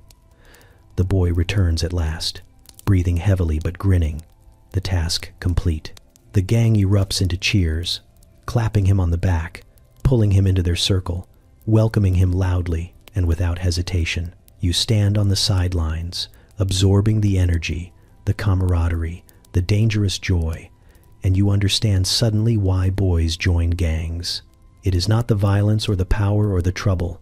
It is this moment, the moment someone says you belong, but you also understand with painful clarity that you would never pass any of these tests. Not the climb, not the bravado, not the steady nerves, not the blind leap into danger. As the gang disperses, celebrating their new member, You linger in the alley just long enough to feel the echo of the ritual settle into your bones. You walk away knowing that there are worlds in this city that you can enter as a spectator, but never survive as a participant. You first notice her because everyone else moves aside when she walks. Not dramatically, not fearfully, just instinctively, like they are adjusting their path around a force of nature that has no intention of slowing down for them. She carries a basket on one hip and a ledger tucked under her arm, her posture straight enough to shame street lamps. You assume she is an exception. Within 10 minutes, you learn she is not. Slum women run this neighborhood with the kind of authority men here only pretend to have. You follow the first woman into a cramped marketplace, expecting to slip quietly through the crowd, but she guides the chaos like a conductor. She snaps her fingers at a fishmonger who instantly lowers his prices. She redirects a vendor's stall so customers flow more efficiently. A group of boys attempting to pocket an apple scatter the moment she lifts an eyebrow, vanishing like mice who have spotted the house cat. She sells bread from her basket with the skill of someone who can calculate cost, profit, and gossip all in the same breath. You stand back, watching her handle 5 conversations at once, each with its own level of urgency. A man complains his wife wants him home earlier. She tells him to stop lingering at the tavern. A young mother frets about finding work. She points her toward a seamstress who always needs help. A butcher tries to flirt, and she waves him off with a dismissive laugh, telling him to stick to his knives and leave romance to someone with manners. You marvel at how easily she manages everything, as though she grew up negotiating with storms. Another woman nearby runs a laundry operation out of a basement that smells faintly of soap and desperation. You hear her scolding 3 men who have mixed up whose shirts belong to whom, and she does it with the tone of someone who has not lost an argument in years. The men nod obediently, muttering apologies, even though 2 of them could lift her with one arm. She charges them extra, and they pay without complaint. You suspect they would also confess to crimes they did not commit if she asked politely. Farther down the street, you find a woman running an entire boarding house from a chair on her stoop. She sits with a blanket across her knees, knitting needles clicking steadily as tenants approach her one by one with questions, excuses, or rent. She gives each a custom response. One man gets a warning. Another is told his late payment will be forgiven if he fixes the broken railing. A teenage girl is handed a bowl of stew with stern instructions to eat before fainting again. The woman does all this without rising from her chair. You are not convinced she has moved from that spot in 15 years. A group of politicians arrives, likely hoping to distribute pamphlets and empty promises. Before they can open their mouths, one of the stoop women intercepts them. She tells them the neighborhood does not need speeches. It needs working street lamps and cleaner water. They stammer something about budgets. She tells them to raise the budgets by cutting their own pay. They leave in a hurry, pamphlets still in hand. The crowd snickers. You consider applauding, but decide not to draw attention. You see another woman running a small tavern with an efficiency that would impress a military general. She directs customers, breaks up arguments, negotiates debts, balances accounts, and pours ale, all without raising her voice. When a fight begins to brew between 2 drunken men, she grabs each by the ear and drags them outside, scolding them like toddlers. They apologize. They genuinely look sorry.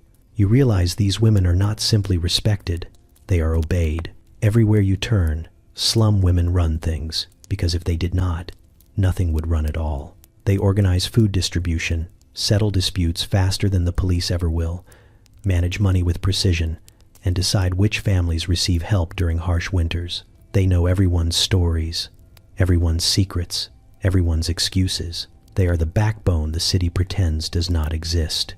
At one point, a man bumps into the bread seller from earlier, knocking her ledger to the ground. You expect a scolding. Instead, she gives him a look so sharp he bends down, retrieves the ledger, apologizes 3 times, and then offers to pay for bread he does not even want. She gives him a slice anyway and tells him he needs to eat more. He accepts like a chastened schoolboy. You step back, watching them move through the streets like queens without crowns, wielding authority built from patience, grit, and the terrifying precision of women who have no time for nonsense. The more you observe, the more you understand that half the city council could evaporate tomorrow, and the slums would run smoother, faster, and probably cleaner under these women. By the time the sun sets, you realize these women do not rule with power gifted to them. They rule because survival trained them to lead, because life demanded competence, because the neighborhood relies on them in ways it refuses to admit. And as you walk away, you know one thing with absolute certainty. If the city ever collapses, these women will still be standing, basket in hand, ledger under arm, ordering the rest of the world back into shape. You slip through the shadows along the riverfront, following the scent of brine, wet wood, and something that absolutely should not be bubbling inside a barrel. You tell yourself you are only observing, just passing by, totally uninvolved. That lie lasts about 3 steps before someone waves you toward a stack of crates with the casual confidence of a man who thinks everyone belongs here unless they start asking intelligent questions. You nod like you know what you are doing. This is a mistake. You realize this when a barrel thuds against your leg and releases an odor that could strip paint from a church door. You do not want to know what is inside it. You also suspect the people around you do not know either. In the riverfront smuggling world, information seems to travel only when chased by money or threats, and neither are currently aimed at you. Still, the smell alone feels like a threat. A man with a beard thick enough to qualify as its own neighborhood stomps past you, carrying a sack that jingles ominously. He tosses it onto a small boat, muttering that the water level is too low and the moon too bright, conditions which apparently offend him personally. He glances your way, gives a grunt that might be a greeting or a warning, then continues shouting instructions to a pair of exhausted boys, hauling boxes stamped with symbols that look vaguely official and definitely stolen. You take a cautious step closer, just enough to see how the operation works. One group unloads from carriages under the cover of night.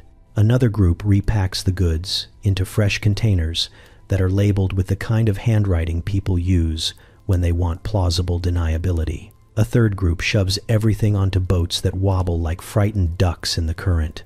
The whole system operates with the elegance of a collapsing piano, yet somehow the goods vanish into the city by sunrise. A smuggler near you cracks open a crate, peers inside, and whistles.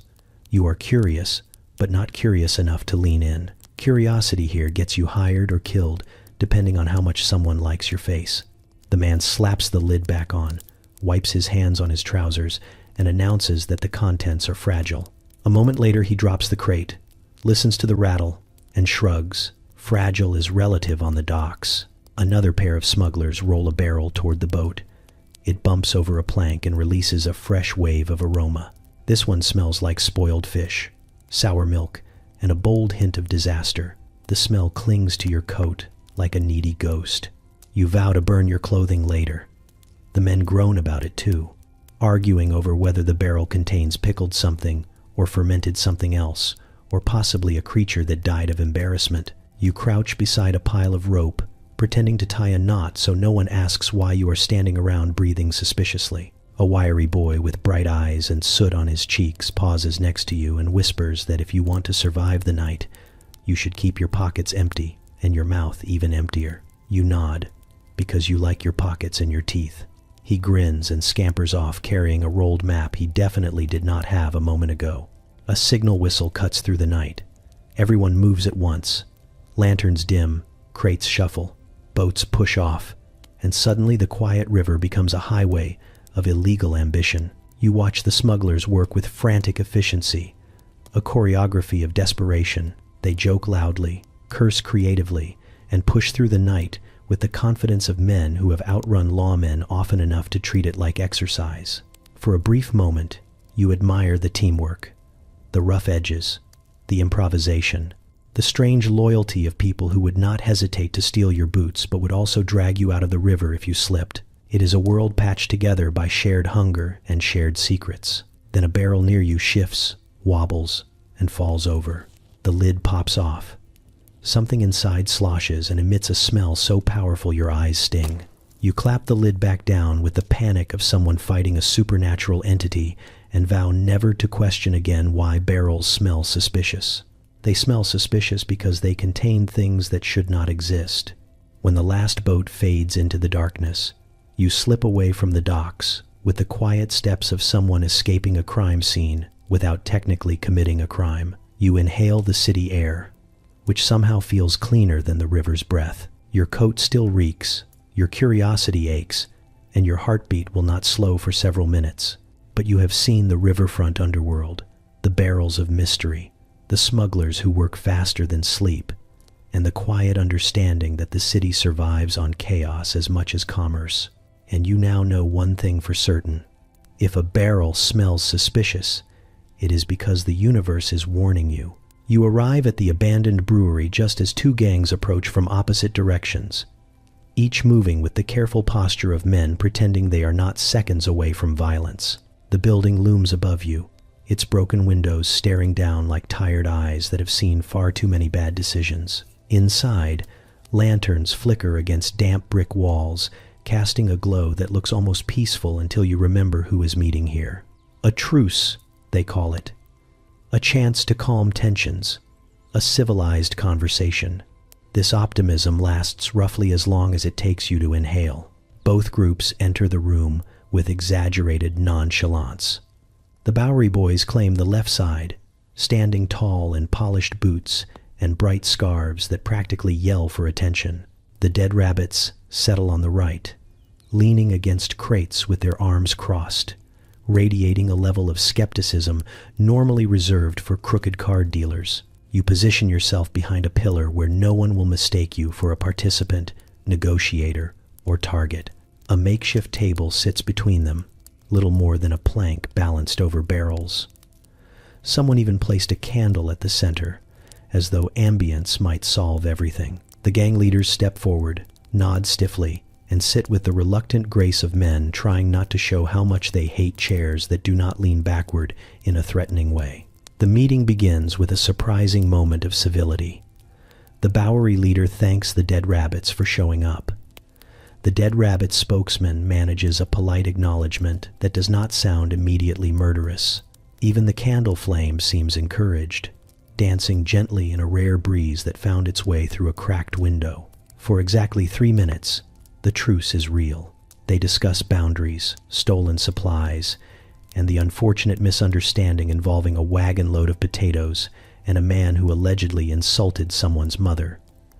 Voices stay low, heads nod. You almost relax, convinced that perhaps, just this once, peace might hold. Then someone coughs. Not an ordinary cough, but a pointed, theatrical cough that drips with accusation. One of the Bowery boys narrows his eyes and asks why a dead rabbit brought a club to a truce.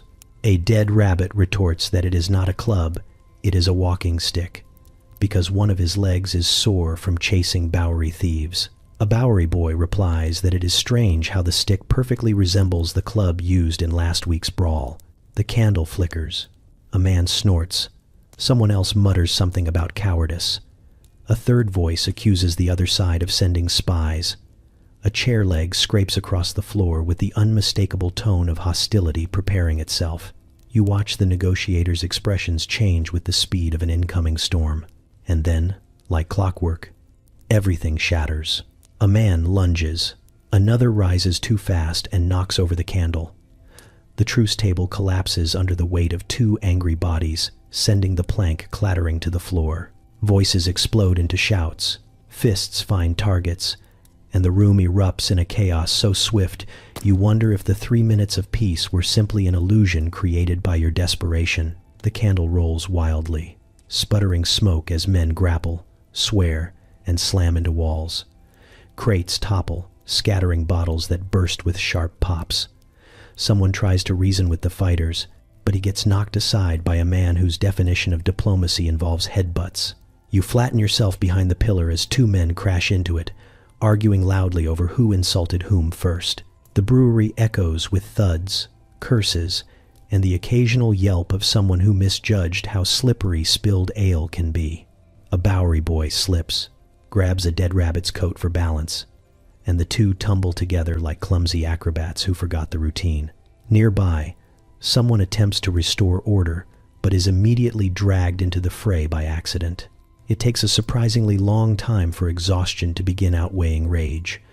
One by one, the fighters slow, panting heavily, shirts torn, pride bruised beyond repair. A few lean against the broken table remains, glaring half-heartedly. The dead rabbit's leader wipes blood from his lip and announces that they will continue the discussion later, though his tone suggests later means never.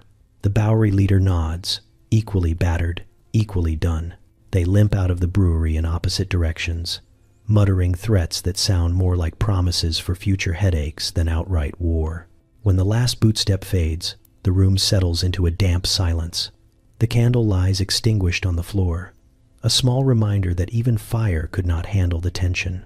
You step out from behind the pillar, taking in the broken crates, scattered debris, and the lingering echo of 3 peaceful minutes that will likely go down as a record. You leave the brewery quietly, knowing that in this part of the city, truces are less about agreement and more about mutually agreed pauses in chaos. And even those pauses never last long enough to finish a breath. You hear the music long before you see the crowd, drifting over the rooftops like an escaping secret. It rises above the usual clatter of the slums with surprising confidence, as if determined to announce that joy will be here tonight no matter how many fistfights the neighborhood plans for later. You follow the sound through twisting alleys until lantern light spills across the street in warm, uneven patches, revealing a festival that seems to have bloomed out of cracked pavement and stubborn hope. People gather in clumps, laughing, cheering, sharing food from mismatched plates and pots that look older than some of the buildings. Children weave between legs with the agility of creatures designed for chaos. They carry ribbons and pastries, and sometimes both, though the pastries usually vanish before the ribbons stop fluttering. Every direction smells like something different. Roasted meat, sweet bread, spiced vegetables, smoke, and the unmistakable scent of ale being sloshed around by enthusiastic hands. Musicians sit on overturned crates, some with violins, some with tin whistles, others with drums that look repaired more times than they were originally crafted. They play with an energy that seems to draw power from the ground itself, every note bouncing off the walls, refusing to disappear. The rhythms are unfamiliar but irresistible, and even the most stoic faces begin to soften. A man who normally charges people just for looking at him the wrong way taps his foot before catching himself, looking around to see if anyone noticed. They noticed, and they cheer him on. You drift deeper into the crowd and find dancers forming a circle in the street, spinning with a mixture of precision and chaos that forms its own strange perfection. Their movements do not match exactly, yet somehow the pattern works. A woman with bright eyes takes your arm without warning and pulls you into the circle. You try to keep up. You truly do. But what these people call dancing, your body calls survival. Still, you stumble along, letting the music carry your feet even when your brain is 2 steps behind. When the dance ends, applause erupts so loudly it startles a stray dog, who then begins barking in rhythm as if joining the celebration. You step aside to recover your dignity, which slipped away somewhere around the 3rd unexpected spin, and watch as more people join the festivities. Women pass out slices of steaming bread, men hoist mugs in spirited toasts, and grandparents clap along with smiles so wide they seem to erase years of exhaustion. In the middle of it all stands a small stage made from wooden planks balanced over barrels. Someone climbs up to recite a poem in a language you do not understand, but the crowd reacts with such warmth that you feel the meaning anyway. Another person begins singing, voice rough but full of soul, carrying a melody that speaks of home left behind and a future still being built. A hush settles over the street, deep and reverent, the kind of quiet that feels earned rather than imposed. You look around and notice something remarkable. People who were arguing earlier now sit together sharing food. Rivals whose gangs would normally glare daggers across the street now laugh over inside jokes. Even those who carry sorrow in their posture seem lighter, as though joy has temporarily negotiated a truce with despair. The slums are filled with hardship, but tonight, the music threatens to overwhelm it. A child tugs at your sleeve and insists you try a pastry filled with something sweet and sticky. You accept, bite in, and promptly realize you will never know the exact ingredients unless you want to lose the magic of it. The child beams at your reaction and races off to deliver more treats, weaving through dancers with effortless speed. Later, the music changes to something softer. Couples sway. Friends lean on each other. A group of elderly men begin tapping spoons against mugs, adding a rhythm that somehow pulls everything together. You feel it then, the pulse of the festival, steady and stubborn, a heartbeat that refuses to quiet down even under the weight of poverty and tension. Joy here is not fragile, it is defiant. It survives cramped tenements, violent nights, and empty pockets. It flourishes in borrowed light, shared meals, and familiar melodies drifting through foreign streets. It roots itself in laughter, in tradition, in the simple act of refusing to let hardship be the only story told. As the night deepens, you realize the chaos of the slums has its own music. But tonight, another melody rises above it, one stitched from hope and heritage, from voices that refuse to be silenced. You leave the festival with the rhythm still humming through your bones, amazed that in a place built from struggle, joy can still dance loudly enough to shake the darkness loose. You notice the tension long before anyone says a word. It hangs in the air like humidity, thick enough to taste, impossible to ignore. You follow the noise toward a wide street, where polished carriages glisten under the afternoon sun, their horses draped in silver-trimmed harnesses. The wheels shine so brightly you suspect someone polishes them with the tears of underpaid stable boys. Inside the carriages sit uptown families dressed in fabrics worth more than the entire buildings they are passing. They stare out the windows with expressions caught somewhere between fascination and horror, as if the slums are a zoo exhibit and they are praying the animals do not get too close. You do not blame them entirely. The slum dwellers gathered along the street wear their own expressions, ones that hover between amusement, resentment, and a sharp craving for trouble. They lean against stoops, hang from railings, cluster in doorways, studying the wealthy procession with narrowed eyes and crossed arms. You sense the city holding its breath. A pair of uptown ladies step from their carriage, chins high and gloves pristine, eager to inspect a new charity project that some well-intentioned committee has launched without asking whether anyone here wants it. They speak in elegant, floating sentences that sound entirely unaware of how many people are listening. They comment on the smells, the noise, the children running barefoot. One of them lifts her skirts as though the ground itself might rise up and steal the silk. A boy snickers behind a barrel, whispering to his friend that if the street wanted her skirt, it would not ask permission. A shopkeeper steps outside, arms folded, and politely informs them their presence is causing unnecessary spectacle. The ladies assure him they are here to help. This does not reassure him. More carriages roll up. Men in tailored coats carry pamphlets, preaching uplift and improvement. Their voices rise above the crowd with practiced theater. But the crowd is not in the mood for theater. It is in the mood for honesty, which the visitors seem incapable of offering. A few slum dwellers shuffle closer, curiosity turning sharp. A man mutters that uptown only appears when elections are near or guilt sets in. Another replies that guilt would require self-awareness. A group of street children weave through the scene like mischievous spirits, snatching glances at the fancy outfits, whispering jokes that send them into quiet fits of laughter. One boy grabs another's arm and whispers a dare involving the hem of an expensive coat. You silently pray he does not follow through. He absolutely does. The coat's owner whirls around, scandalized, while the boy sprints away cackling, managing to insult wealth, fashion, and parenting in a single breath. The mood shifts sharply. A wealthy man accuses the locals of disrespect. A local woman retorts that respect must be earned, not delivered from a carriage like a sermon.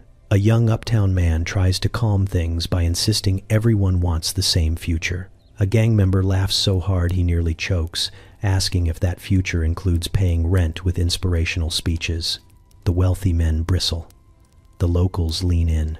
The air sparks like flint to steel. One of the charity women attempts to soothe the situation by telling everyone they should consider themselves part of one big community. A man behind you mutters that if she repeats that phrase again, someone will teach her what community looks like when tempers snap. A carriage driver, tired of waiting, smacks his reins, startling a horse. The animal rears, sending a wave of panic through the onlookers. A crate topples. Someone shouts. Someone else steps forward too quickly. Within moments, the street collapses into shouting, accusations, and gestures that are not explicit threats, but close enough that no one mistakes them for compliments. The wealthy retreat a little. The locals advance a little. A tense dance forms, neither side brave enough to strike first, both sides proud enough to avoid backing down. You feel stuck in the middle of a seesaw made of ego, history, and mutual irritation. And then a little girl steps between them, holding a half-eaten apple like a peace offering she does not fully understand. Both sides fall quiet, startled. The girl blinks, confused by the silence, then trots back to her mother. Something in that tiny moment loosens the knot wrapped around the crowd. The tension dims, shrinking from explosive to merely uncomfortable. The wealthy regroup quickly, muttering about dangerous neighborhoods. The locals watch them with expressions that say, quite clearly, that danger is relative. The carriages depart, wheels rattling over cobblestone, leaving behind a street buzzing with unspoken opinions and smothered frustration. As the last carriage disappears, the slum dwellers exhale in unison. Conversations resume. Doors open again.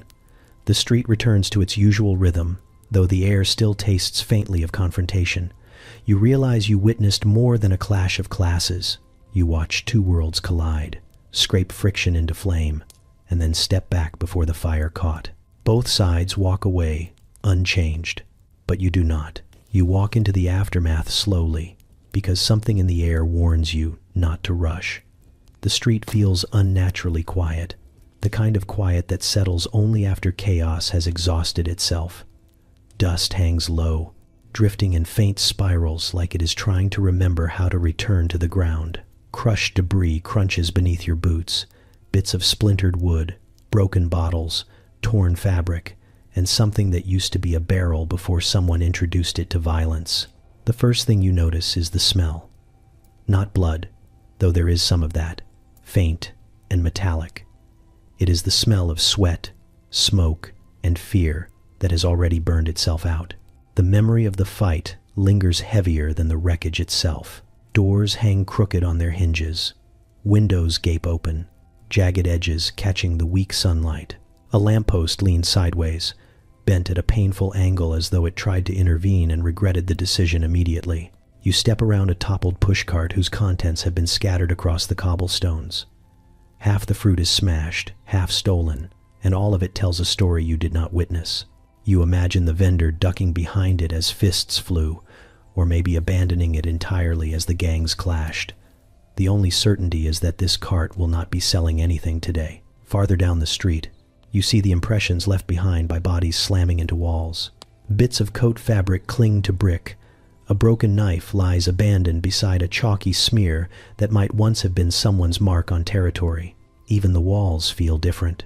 They carry the echoes of voices shouted too loudly, too desperately, absorbed into the mortar like a secret the neighborhood will never willingly share. A man sits on a stoop, wiping dried blood from his knuckles with resigned frustration.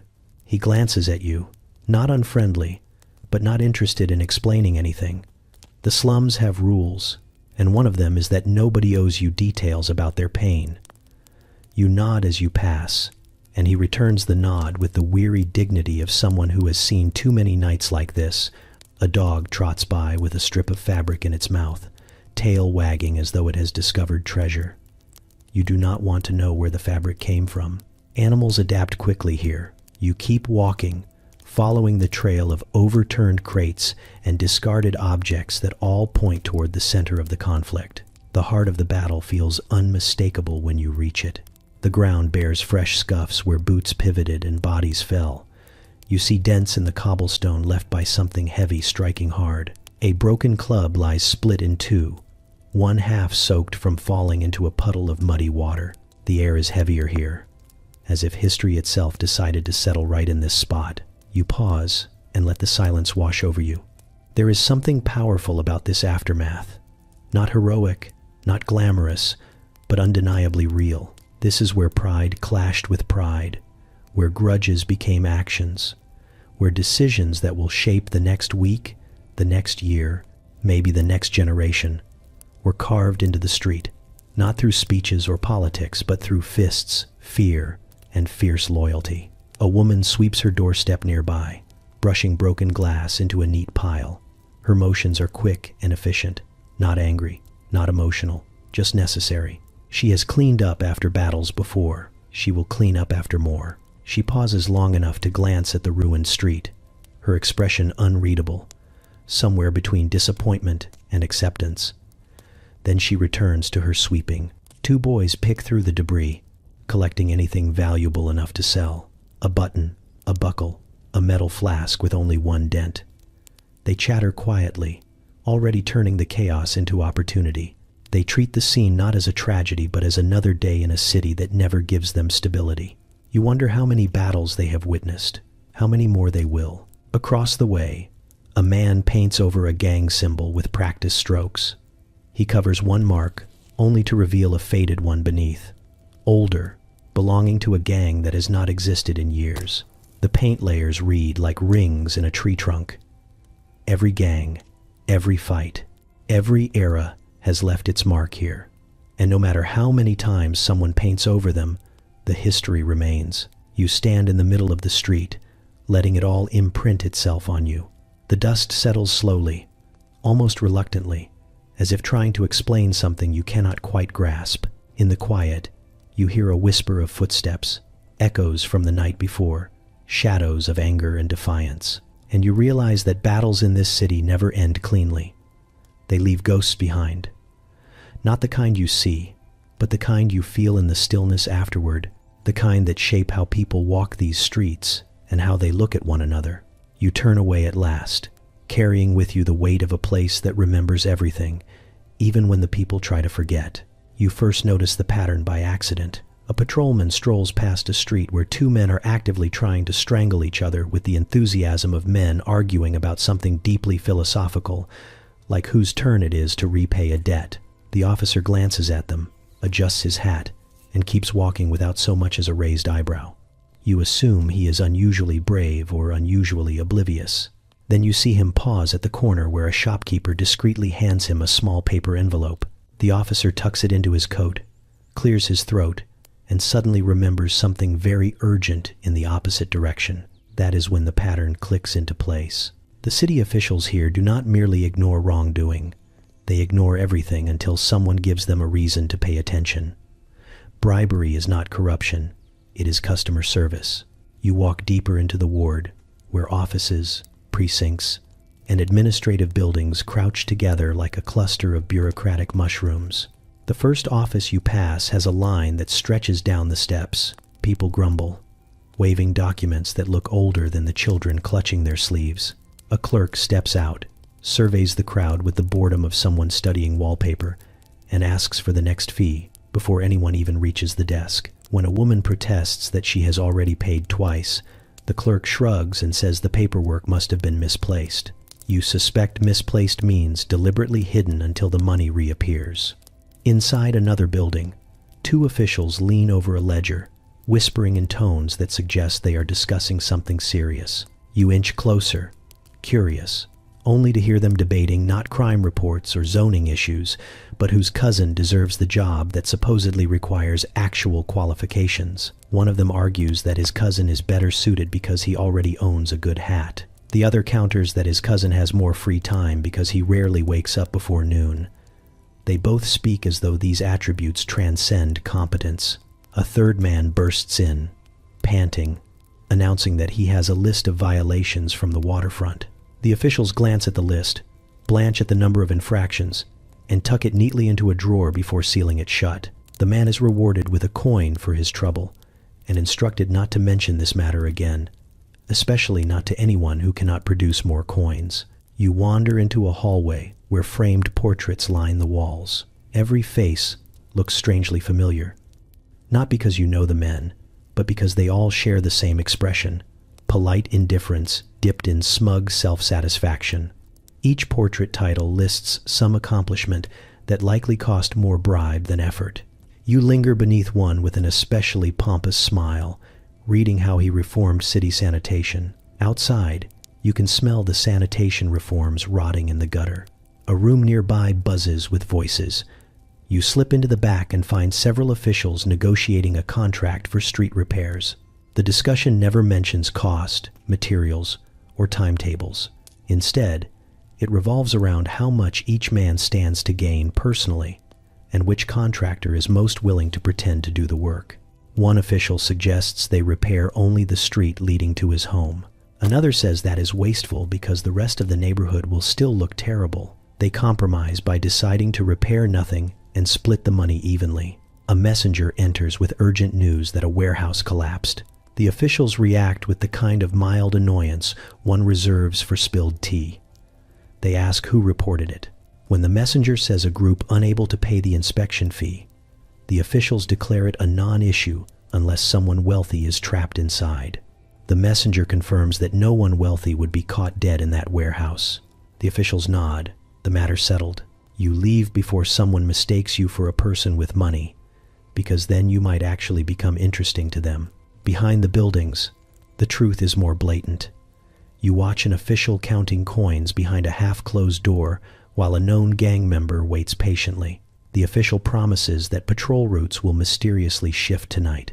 The gang member promises nothing except a nod and a disappearing act performed with impressive speed. Both walk away looking satisfied. A few feet away, another official accepts a free meal from a tavern owner who wants the fines against him lost in the paperwork abyss. The official agrees, chewing cheerfully, grease glistening on his fingers like a badge of dishonor. By the time you return to the main street, you understand the unspoken rule that keeps the slums quietly boiling. Crime exists openly, but authority exists selectively. People learn quickly whom to pay, how much, and how often. The officials keep their coats clean, their hands dirty, and their eyes half closed unless a coin pries them open. You stand there as the dust swirls around your boots, realizing something unsettling. The gangs may run the streets, but the officials run everything else, and sometimes it is hard to tell which group is more dangerous. You notice the newspapers before you notice the newsboys, because the headlines glare at you from half a block away like they are trying to pick a fight. One sheet screams about a gang brawl so enormous you are surprised the city still exists. Another insists the police staged a heroic rescue involving rooftop chases, flaming barrels, and at least 2 daring leaps that feel borrowed from a theatrical production. A third paper claims the slums are on the brink of unionizing under a mysterious prophet who definitely does not exist. You wonder which version is true. Then you realize none of them are. The newsboys swarm the street, each yelling louder than the others, voices cracking from hours of shouting. One insists that the Bowery boys seized control of 3 neighborhoods overnight. His competitor insists the Bowery boys fled in terror from a single elderly woman with a broom. A boy nearby waves a paper boasting that a dead rabbit ate an entire barrel of salted fish before starting a riot. You cannot decide which part of that sentence alarms you more. You buy a copy from each boy, partly out of curiosity, partly out of pity for their vocal cords. You lean against a post and read. The stories are wild. One paper claims the recent fire was caused by rival firefighters sabotaging each other, which might be believable. Another says lightning struck twice in the same spot, igniting the building by divine anger. A third claims the fire was started deliberately by a jealous lover who wanted to illuminate her heartbreak. All 3 stories use the same sketch of a burning building, which you strongly suspect is a reused drawing from last year. You wander toward Newspaper Row, where the rival offices stand shoulder to shoulder, each building humming with frantic drama. Inside one, a reporter scribbles furiously, shouting that he needs a louder verb. His editor yells back that verbs do not need to be louder, headlines do. A sketch artist frantically draws a man punching another man while both stand on a moving carriage. The artist has never seen the event firsthand, but he has seen many arguments and considers himself qualified. The next building is no calmer.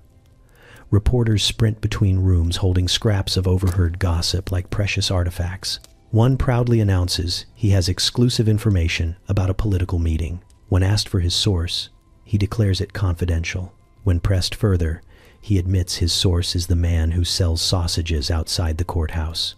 The editor nods thoughtfully and approves an entire column. Outside, two reporters from competing papers stand in the street, mid-argument, each holding a notebook as though it doubles as a weapon. One insists a riot last night involved 500 men, the other swears it involved 50. They compromise by publishing 400 in the next editions. Neither seems concerned that this number will be disproven by lunchtime. Disproven, after all, is just an opportunity for more exaggeration. A man bursts out of one office, waving a fresh story about a ghost haunting Mulberry Bend. Across the street, another paper immediately claims the ghost was bribed by a rival gang. A third paper insists the ghost is actually a misunderstood revolutionary seeking justice for the working class. You stand there reading these headlines, watching truth slowly climb into a wagon nearby, throw a blanket over itself, and declare it is done trying.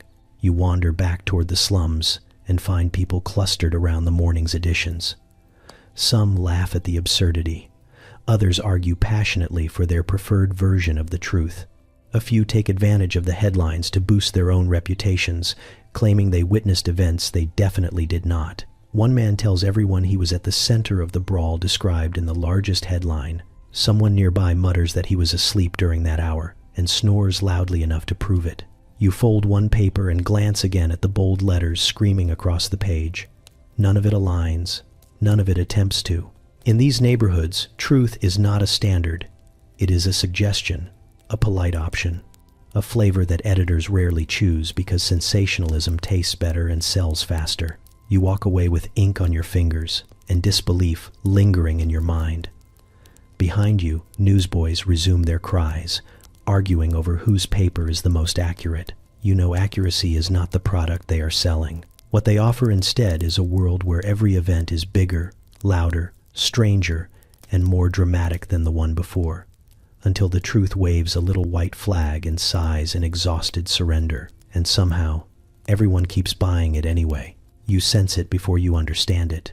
The air tastes different, charged with something sharp and metallic, like the moment before a storm breaks. Conversations on the street shift in tone, losing their usual rough humor and picking up an edge that makes you glance over your shoulder more than once. People walk faster, argue louder, stare longer. No one says the word riot yet, but it moves beneath the surface like a current pulling everything toward the same dark shore. You pass a tavern where the door hangs open, and the noise inside is not the playful brawling you have grown accustomed to. It is angrier, heavier, fueled not by alcohol but by frustration that has been simmering for weeks. Men crowd around tables, voices overlapping as they shout about draft lists, unfair quotas, and the rich buying their way out of service, while the poor are marched toward battlefields. One slams his fist on the table so hard mugs jump. Another paces like a caged animal, muttering about injustice with the rhythm of a chant he is preparing to shout in the streets. Outside, a group gathers around a crumpled notice, nailed crooked to a post. Several men take turns reading it aloud, each time with more venom. Someone tears it down and crumples it tighter, as though shrinking the notice might shrink the consequences. A woman nearby whispers that her brother's name has been drawn. Another says her husband's turn is coming next. Their voices are thin and fearful, so different from the bold tones that usually dominate the slums. Fear, you realize, spreads faster than rumor here, and rumor spreads fast enough to outrun horses. You move deeper into the neighborhood and feel tension thickening like fog. Gangs who normally save their tempers for one another now share a rare, quiet alliance. Men from different factions stand side by side, united by a common enemy that does not bleed when punched. You see the Bowery boys huddled with laborers, their heads close, expressions serious. Across the street, the dead rabbits listen to a speech from a man who stands on a crate, gesturing wildly, describing the draft as a rope tightening around the throats of every poor family in the city. Even children pause to listen, sensing change in the air. A preacher tries to calm a crowd forming outside his church, urging patience and peace. His voice is steady, but his eyes dart nervously. Every sentence feels like a plea he already knows will fail. Men shout back that patience has done nothing but drain pockets and fill graves. A young man demands action, his voice shaking, not from fear, but from the unbearable pressure of living in a world that keeps asking more from those who have nothing left to give. Somewhere down the street, a brick crashes through a window. People rush toward the noise, not to help, but to witness the moment the city's balance tilts. You follow slowly, each step feeling like it carries you closer to something you cannot undo. A shopkeeper stands in the broken glass, hands trembling, staring at the brick as though it is a prophecy he does not want to believe. He looks around, but the crowd has no single face to blame. It is anger itself standing before him. More posters appear on walls, warnings from the city that do nothing but stoke fury. The wealthy districts, they claim, will remain safe. The slums will carry the burden. Men rip down the posters as fast as they go up. The city tries to speak, and the people refuse to listen. You walk past a vendor who usually jokes with his customers. Today he stands silent, wrapping goods with slow, jerky movements. When someone asks if he is all right, he says the wrong name has been drafted from his building. Then he adds that maybe the wrong people are making the decisions. His voice is low, but the crowd around him hears every word. As night settles, lanterns flicker in windows, casting trembling light over streets filled with restless bodies. No one wants to sleep. No one can. The tension refuses to settle. It prowls along the alleys, whispering through shutters, tapping at minds already stretched thin. You feel it pressing against your ribs, a weight that grows heavier with every shouted argument, every slammed door, every whispered fear. Somewhere, you realize, the spark already exists. It only needs a breath to ignite, and the entire city is inhaling. Flames ripple through the streets as though the city itself has decided to breathe fire. You stand at the edge of 5 points, and for a moment you cannot move. The heat rolls toward you in waves that feel alive, pulsing with the rhythm of thousands of furious footsteps pounding across the cobblestones. Mobs surge through the intersections like unstoppable tides, sweeping aside anything foolish enough to stand still. The air roars with a sound that is part anger, part fear, part something older and wilder than either. You try to step back, but the crowd presses around you, thick and frantic, pulling you forward whether you want to go or not. Every direction is filled with motion. Men rush past with makeshift weapons, boards torn from fences, metal bars, shovels, tools grabbed without thought. Women shout warnings from windows, slamming shutters closed as sparks leap upward from the burning buildings. Children cling to whoever they can grab, eyes wide and reflecting orange firelight as if the flames have reached inside their pupils. A wooden cart overturns in the street as the mob swarms through it, spilling its contents across the ground. People climb over it without hesitation, the way ants climb over stones in their path. Someone drags a barrel into the fire, cheering as it bursts open with a dull explosion that showers the street in glowing embers. The crowd surges louder, bolder, more destructive, with every crackle of splitting timber. For a moment you catch sight of the police line forming at the far end of the square. Officers cluster together, their uniforms damp with sweat, their faces drawn tight with dread. They attempt to form a barrier, shouting orders no one hears. Their voices vanish beneath the mob's roar. A few raise batons, but the front of the crowd crashes into them like a tidal wave against fragile sticks. The officers fall back, stumbling, tripping over debris, disappearing into the chaos as if the street itself has swallowed them. A man beside you throws his arms into the air and screams something unintelligible but triumphant. Another rushes past, wielding a torch, the flames licking dangerously close to the frayed edge of his coat. He swings it in wide arcs, igniting anything dry enough to catch. Wooden crates, laundry lines, a pile of straw someone was unlucky enough to leave outside. Fire leaps greedily from one object to another, eager to expand its territory. You try to breathe, but the smoke makes each breath a negotiation. It curls into your lungs, heavy and acrid, reminding you that even the air tonight is not safe. The heat bites your skin, and sweat forms instantly, sticking to your clothes. You wipe your face, but the soot only smears, painting you into the scene whether you wish to be part of it or not. Near the center of the square, a building tilts ominously as its frame weakens. Flames dance along its windows like deranged puppets performing for the mob. People cheer as a section of the roof collapses inward with a thunderous crash. The sound echoes through your chest. Dust rises, glowing briefly in the firelight, before settling over everything in a dull gray film. You sense history happening in real time, not the kind written by scholars, but the kind carved with rage and smoke and the heat of bodies determined to unravel the city. A man tries to drag a desk out of a burning doorway, but the drawer bursts open, spilling papers that ignite instantly. He drops everything and runs before the flames take him too. Others loot whatever they can grab, hauling away items they likely do not need but desperately want because chaos has stripped away anything resembling logic. Farther down the street, two mobs collide, each shouting for reasons that no longer matter.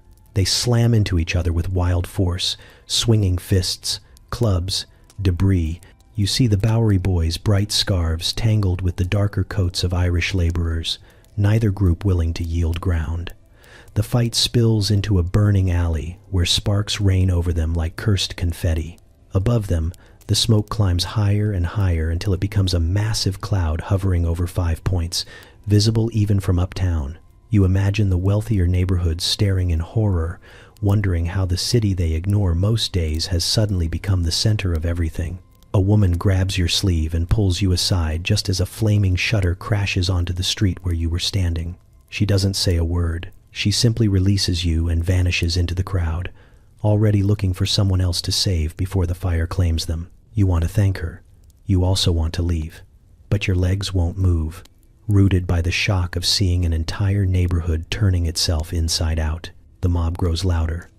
The flames grow taller. 5 Points does not merely burn, it transforms. Every street corner, every doorway, every rooftop becomes part of an inferno, fueled by fury that has been building for years. You feel the ground tremble beneath your feet, not from the fire, but from the sheer volume of people pushing, running, fighting, screaming their grievances at a world that refuses to listen. You finally find the strength to step back, pushed by instinct rather than bravery. Smoke swallows the sky behind you. The square flickers like a living creature, and as you retreat into the darkened edge of the slums, one truth settles heavily into your chest. The city is no longer just angry. It is ablaze. You hear the shouting before you see anything else. Sharp bursts of sound cutting through the smoke like jagged edges. You turn down a narrow street and nearly collide with a group of men dragging a heavy table out of a boarding house. They grunt, wedge it sideways between two buildings, and declare it a barricade, though it looks more like a piece of furniture having a bad day. One of them nods at you and says, if you have 2 hands and a pulse, you can either help or move. You decide moving is the wiser option. Farther down the block, women and children form a line, passing buckets of water from a pump, splashing the flames licking at a doorway. The water barely slows the fire, but the line refuses to break. Their movements are frantic but coordinated, driven by desperation and something fiercer than fear. You watch a girl no older than 9 fling a bucket with such determination, you half expect her to scold the fire into submission. A man on a rooftop shouts that trouble is coming from the next street. You crane your neck in time to see a crowd of rioters pushing forward with the momentum of people who no longer know what they want, only that they want it loudly. Some carry torches, others carry clubs. One inexplicably carries a chair above his head like he intends to crown someone with it. The neighborhood braces itself. Mothers pull their little ones behind doorways. Older boys stand in front of their families with whatever scraps of protection they can find. You step behind a stack of crates as a group of locals gathers in the center of the street. They look like a mismatched militia assembled from the lost and the stubborn. A butcher with thick forearms grips 2 heavy cleavers, one in each hand. Beside him stands a cobbler holding a hammer with the grim focus of someone who has never used it on anything larger than a boot, but is fully prepared to learn. A seamstress clutches a long knitting needle like it is a dueling blade. Even an elderly man joins in, leaning on a cane that, judging by the dents, has been used previously for reasons unrelated to walking. No one here has proper weapons. What they have is whatever they grabbed when fear knocked and refused to leave. The rioters charge down the street like a breaking wave. The locals stand their ground. You can see the tremble in their hands, the tension in their shoulders, the raw terror mixing with determination. And then the moment breaks. The butcher steps forward with a roar that startles even you.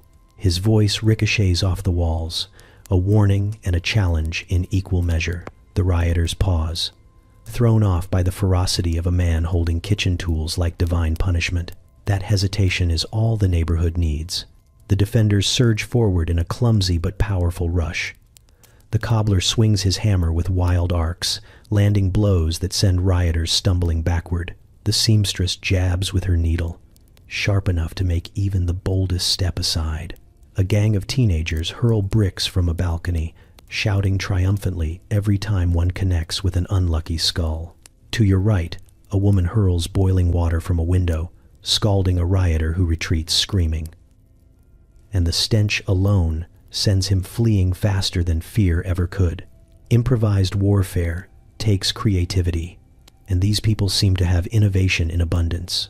The fight is chaotic, unpolished, and fueled by the kind of adrenaline that makes ordinary people momentarily superhuman. You duck as a broom sails overhead, swung by a mother chasing off a rioter twice her size. He runs. She does not bother chasing him. Her attention is already on the next threat. Through it all, the neighborhood holds. Inch by inch, the locals force the mob back, pushing with everything they have. They shout names, warnings, curses, promises. You hear a boy yelling that they must protect old Mrs. Green's store. You hear someone else shout that no one touches the church steps. You realize then that they are not fighting for glory or pride. They are fighting for the places that make their world survivable. The rioters begin to waver. One drops his torch. Another stumbles away, clutching his arm. Momentum shifts. The locals press harder. A cart is shoved into the mob, splintering apart but sending enough men tumbling to break their formation. The butcher bellows again, cleavers raised, and the remaining rioters decide that whatever reason they had for coming is no longer worth facing him. Slowly, the mob retreats, sputtering curses as they disappear around the corner. The locals stand panting, weapons lowered but not yet put away. The fire continues to crackle nearby, but the street itself becomes still. A child begins to cry. A woman pulls her into an embrace. Someone laughs shakily, the sound trembling like a glass on the edge of a table. You walk among them, seeing exhaustion in every face, but also something steadier. Pride. Not loud pride, not boastful pride. The quiet kind that settles in the bones of people who did not think they could defend their homes, but did anyway. Improvised weapons drop to the ground. The butcher wipes his cleavers. The seamstress tucks her needle into her pocket. No one celebrates. Not really. They simply breathe, alive, together, standing in a street that still belongs to them. For now, you wake to the sound of hammers instead of shouting, and it is so strange that for a moment you lie still, wondering if you have overslept into another lifetime. The air still smells of smoke, but it is thinner now, softened by dawn and dust, and an unfamiliar optimism creeping through the cracks. When you step outside, the slums look like a battlefield caught between endings and beginnings. Rubble sits piled in the corners of streets. Charred walls lean precariously, and several roofs sag as if too tired to pretend they are still roofs. Yet people are everywhere. A group of reformers in clean coats walk through 5 points, like explorers entering dangerous territory. Carrying clipboards and conviction, they speak in crisp, orderly tones that do not match the battered landscape around them. One points at a burned building, murmuring about new structural codes. Another steps gingerly over broken bricks and declares that sanitation improvements will begin immediately, though he says it with the voice of a man who has never scrubbed anything himself. Behind them march police officers, not swaggering as they once did, but moving with the weary caution of men who have finally realized the neighborhood does not fear them. Their uniforms are smudged, hats askew, and most seem to be quietly hoping no one starts yelling. They help clear debris from the main road, lifting beams with grunts that show how little sleep they have had, how many riots they barely survived. But it is the residents who do the real work.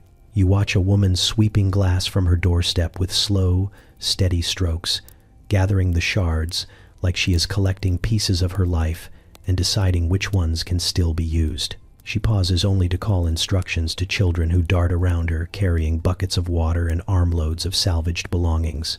A man repairs a shattered window frame with whatever scrap wood he can find, whistling tunelessly to keep himself from collapsing under the exhaustion in his shoulders. Farther down the street, a group of boys lift a fallen signpost back into place.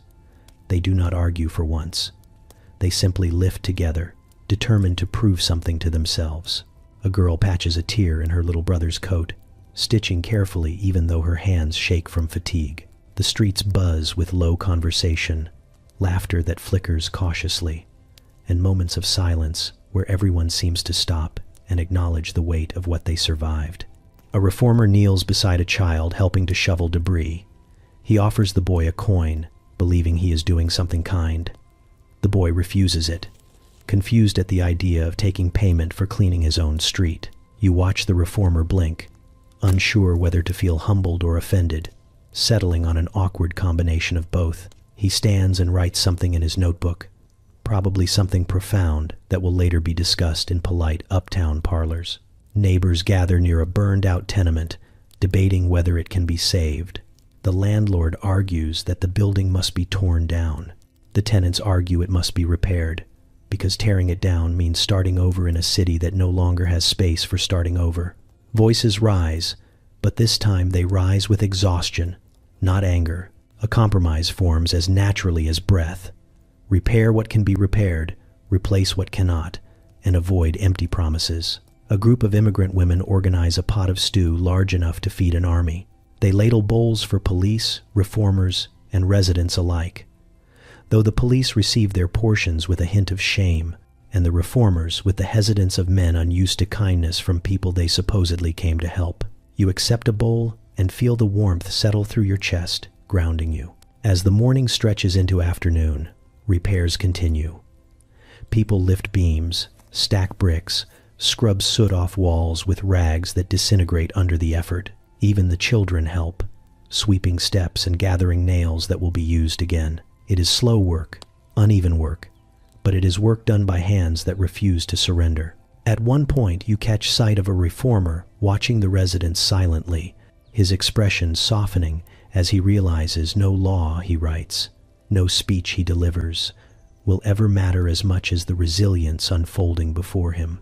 It is the first honest expression you have seen on a reformer's face all morning. Later, as shadows stretch across the street, you hear music drifting faintly from a surviving tavern. Not celebratory music, not loud or wild, just a quiet melody, steady and almost grateful. People pause to listen. Even the police stop walking for a moment. The city exhales. You stand among them, surrounded by broken bricks and hammered boards and weary shoulders. The slums are scarred, still smoldering in places, still aching everywhere. But the cleanup reveals something stronger than destruction. People rebuilding their world, piece by piece. Not quickly, not perfectly, but together. You walk the length of 5 points slowly, not because your legs are tired, though they are, but because something in you knows this is the last time you will see it quite this way. The smoke has thinned, the fire's long gone, the noise replaced by the murmur of daily life creeping back into existence.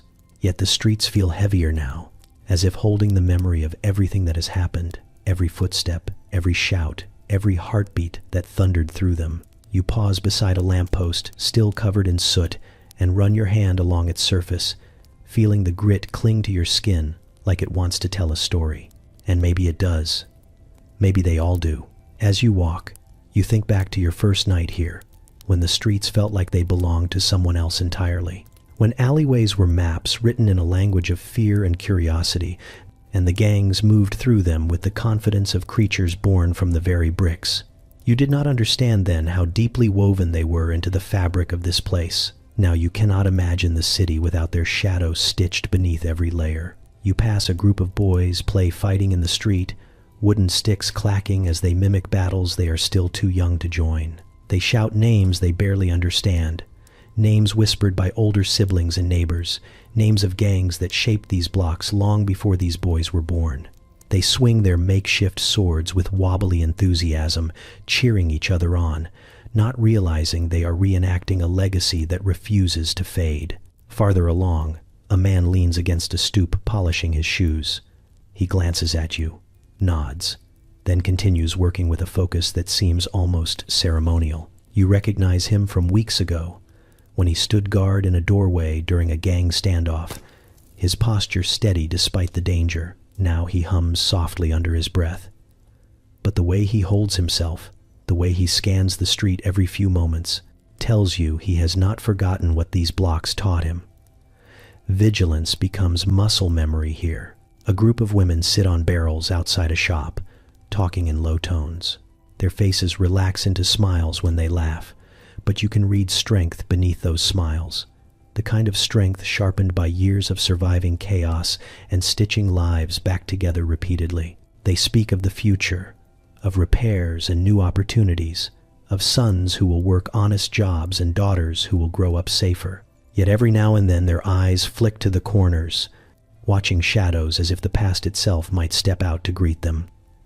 It is not fear, it is awareness. Something earned rather than learned. You turn down an alley that once felt dangerous enough to shorten your lifespan. Now it is quieter, but you notice traces of old symbols carved into the walls, faded initials and icons marking territories that shifted like tides. Some are scratched so deeply into the brick that no amount of time will erase them. They linger, silent storytellers of loyalties born in desperation and held with ferocity. You touch one of the carvings, surprised by how familiar it feels beneath your fingertips. You realize you have spent enough time here not to fear these marks anymore, but to understand them. A breeze drifts through the alley, carrying the scent of bread from a nearby bakery, mixing oddly with the lingering traces of ash. You follow it toward the main road, where vendors shout their prices with renewed confidence. Horses clatter by, pulling carts filled with produce, lumber, and whatever else the city needs to keep living. Above the noise, you hear laughter from an open window, the sound bright enough to outshine the memory of riots. Life here does not pause. It never has. As you move closer to the heart of the slums, you feel something shift, not in the streets, but in yourself. You begin to see 5 Points as a kind of heartbeat, a place where histories collided and fused into something fierce. The gangs were not just criminals or rebels.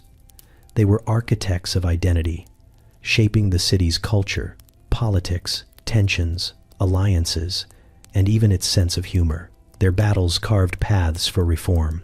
Their influence forced the city to confront inequalities it long ignored.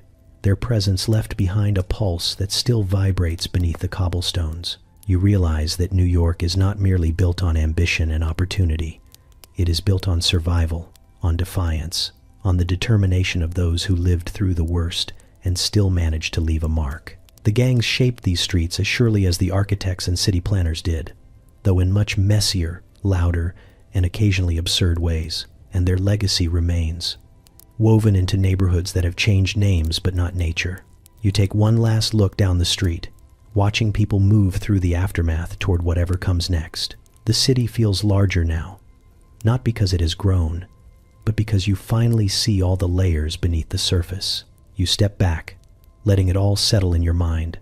The fights, the alliances, the chaos, the courage. The way the slums taught you that identity is not something written neatly on a map, but something forged in the push and pull of every life that passes through. Beneath the city streets, the past still beats. And now you know how to hear it.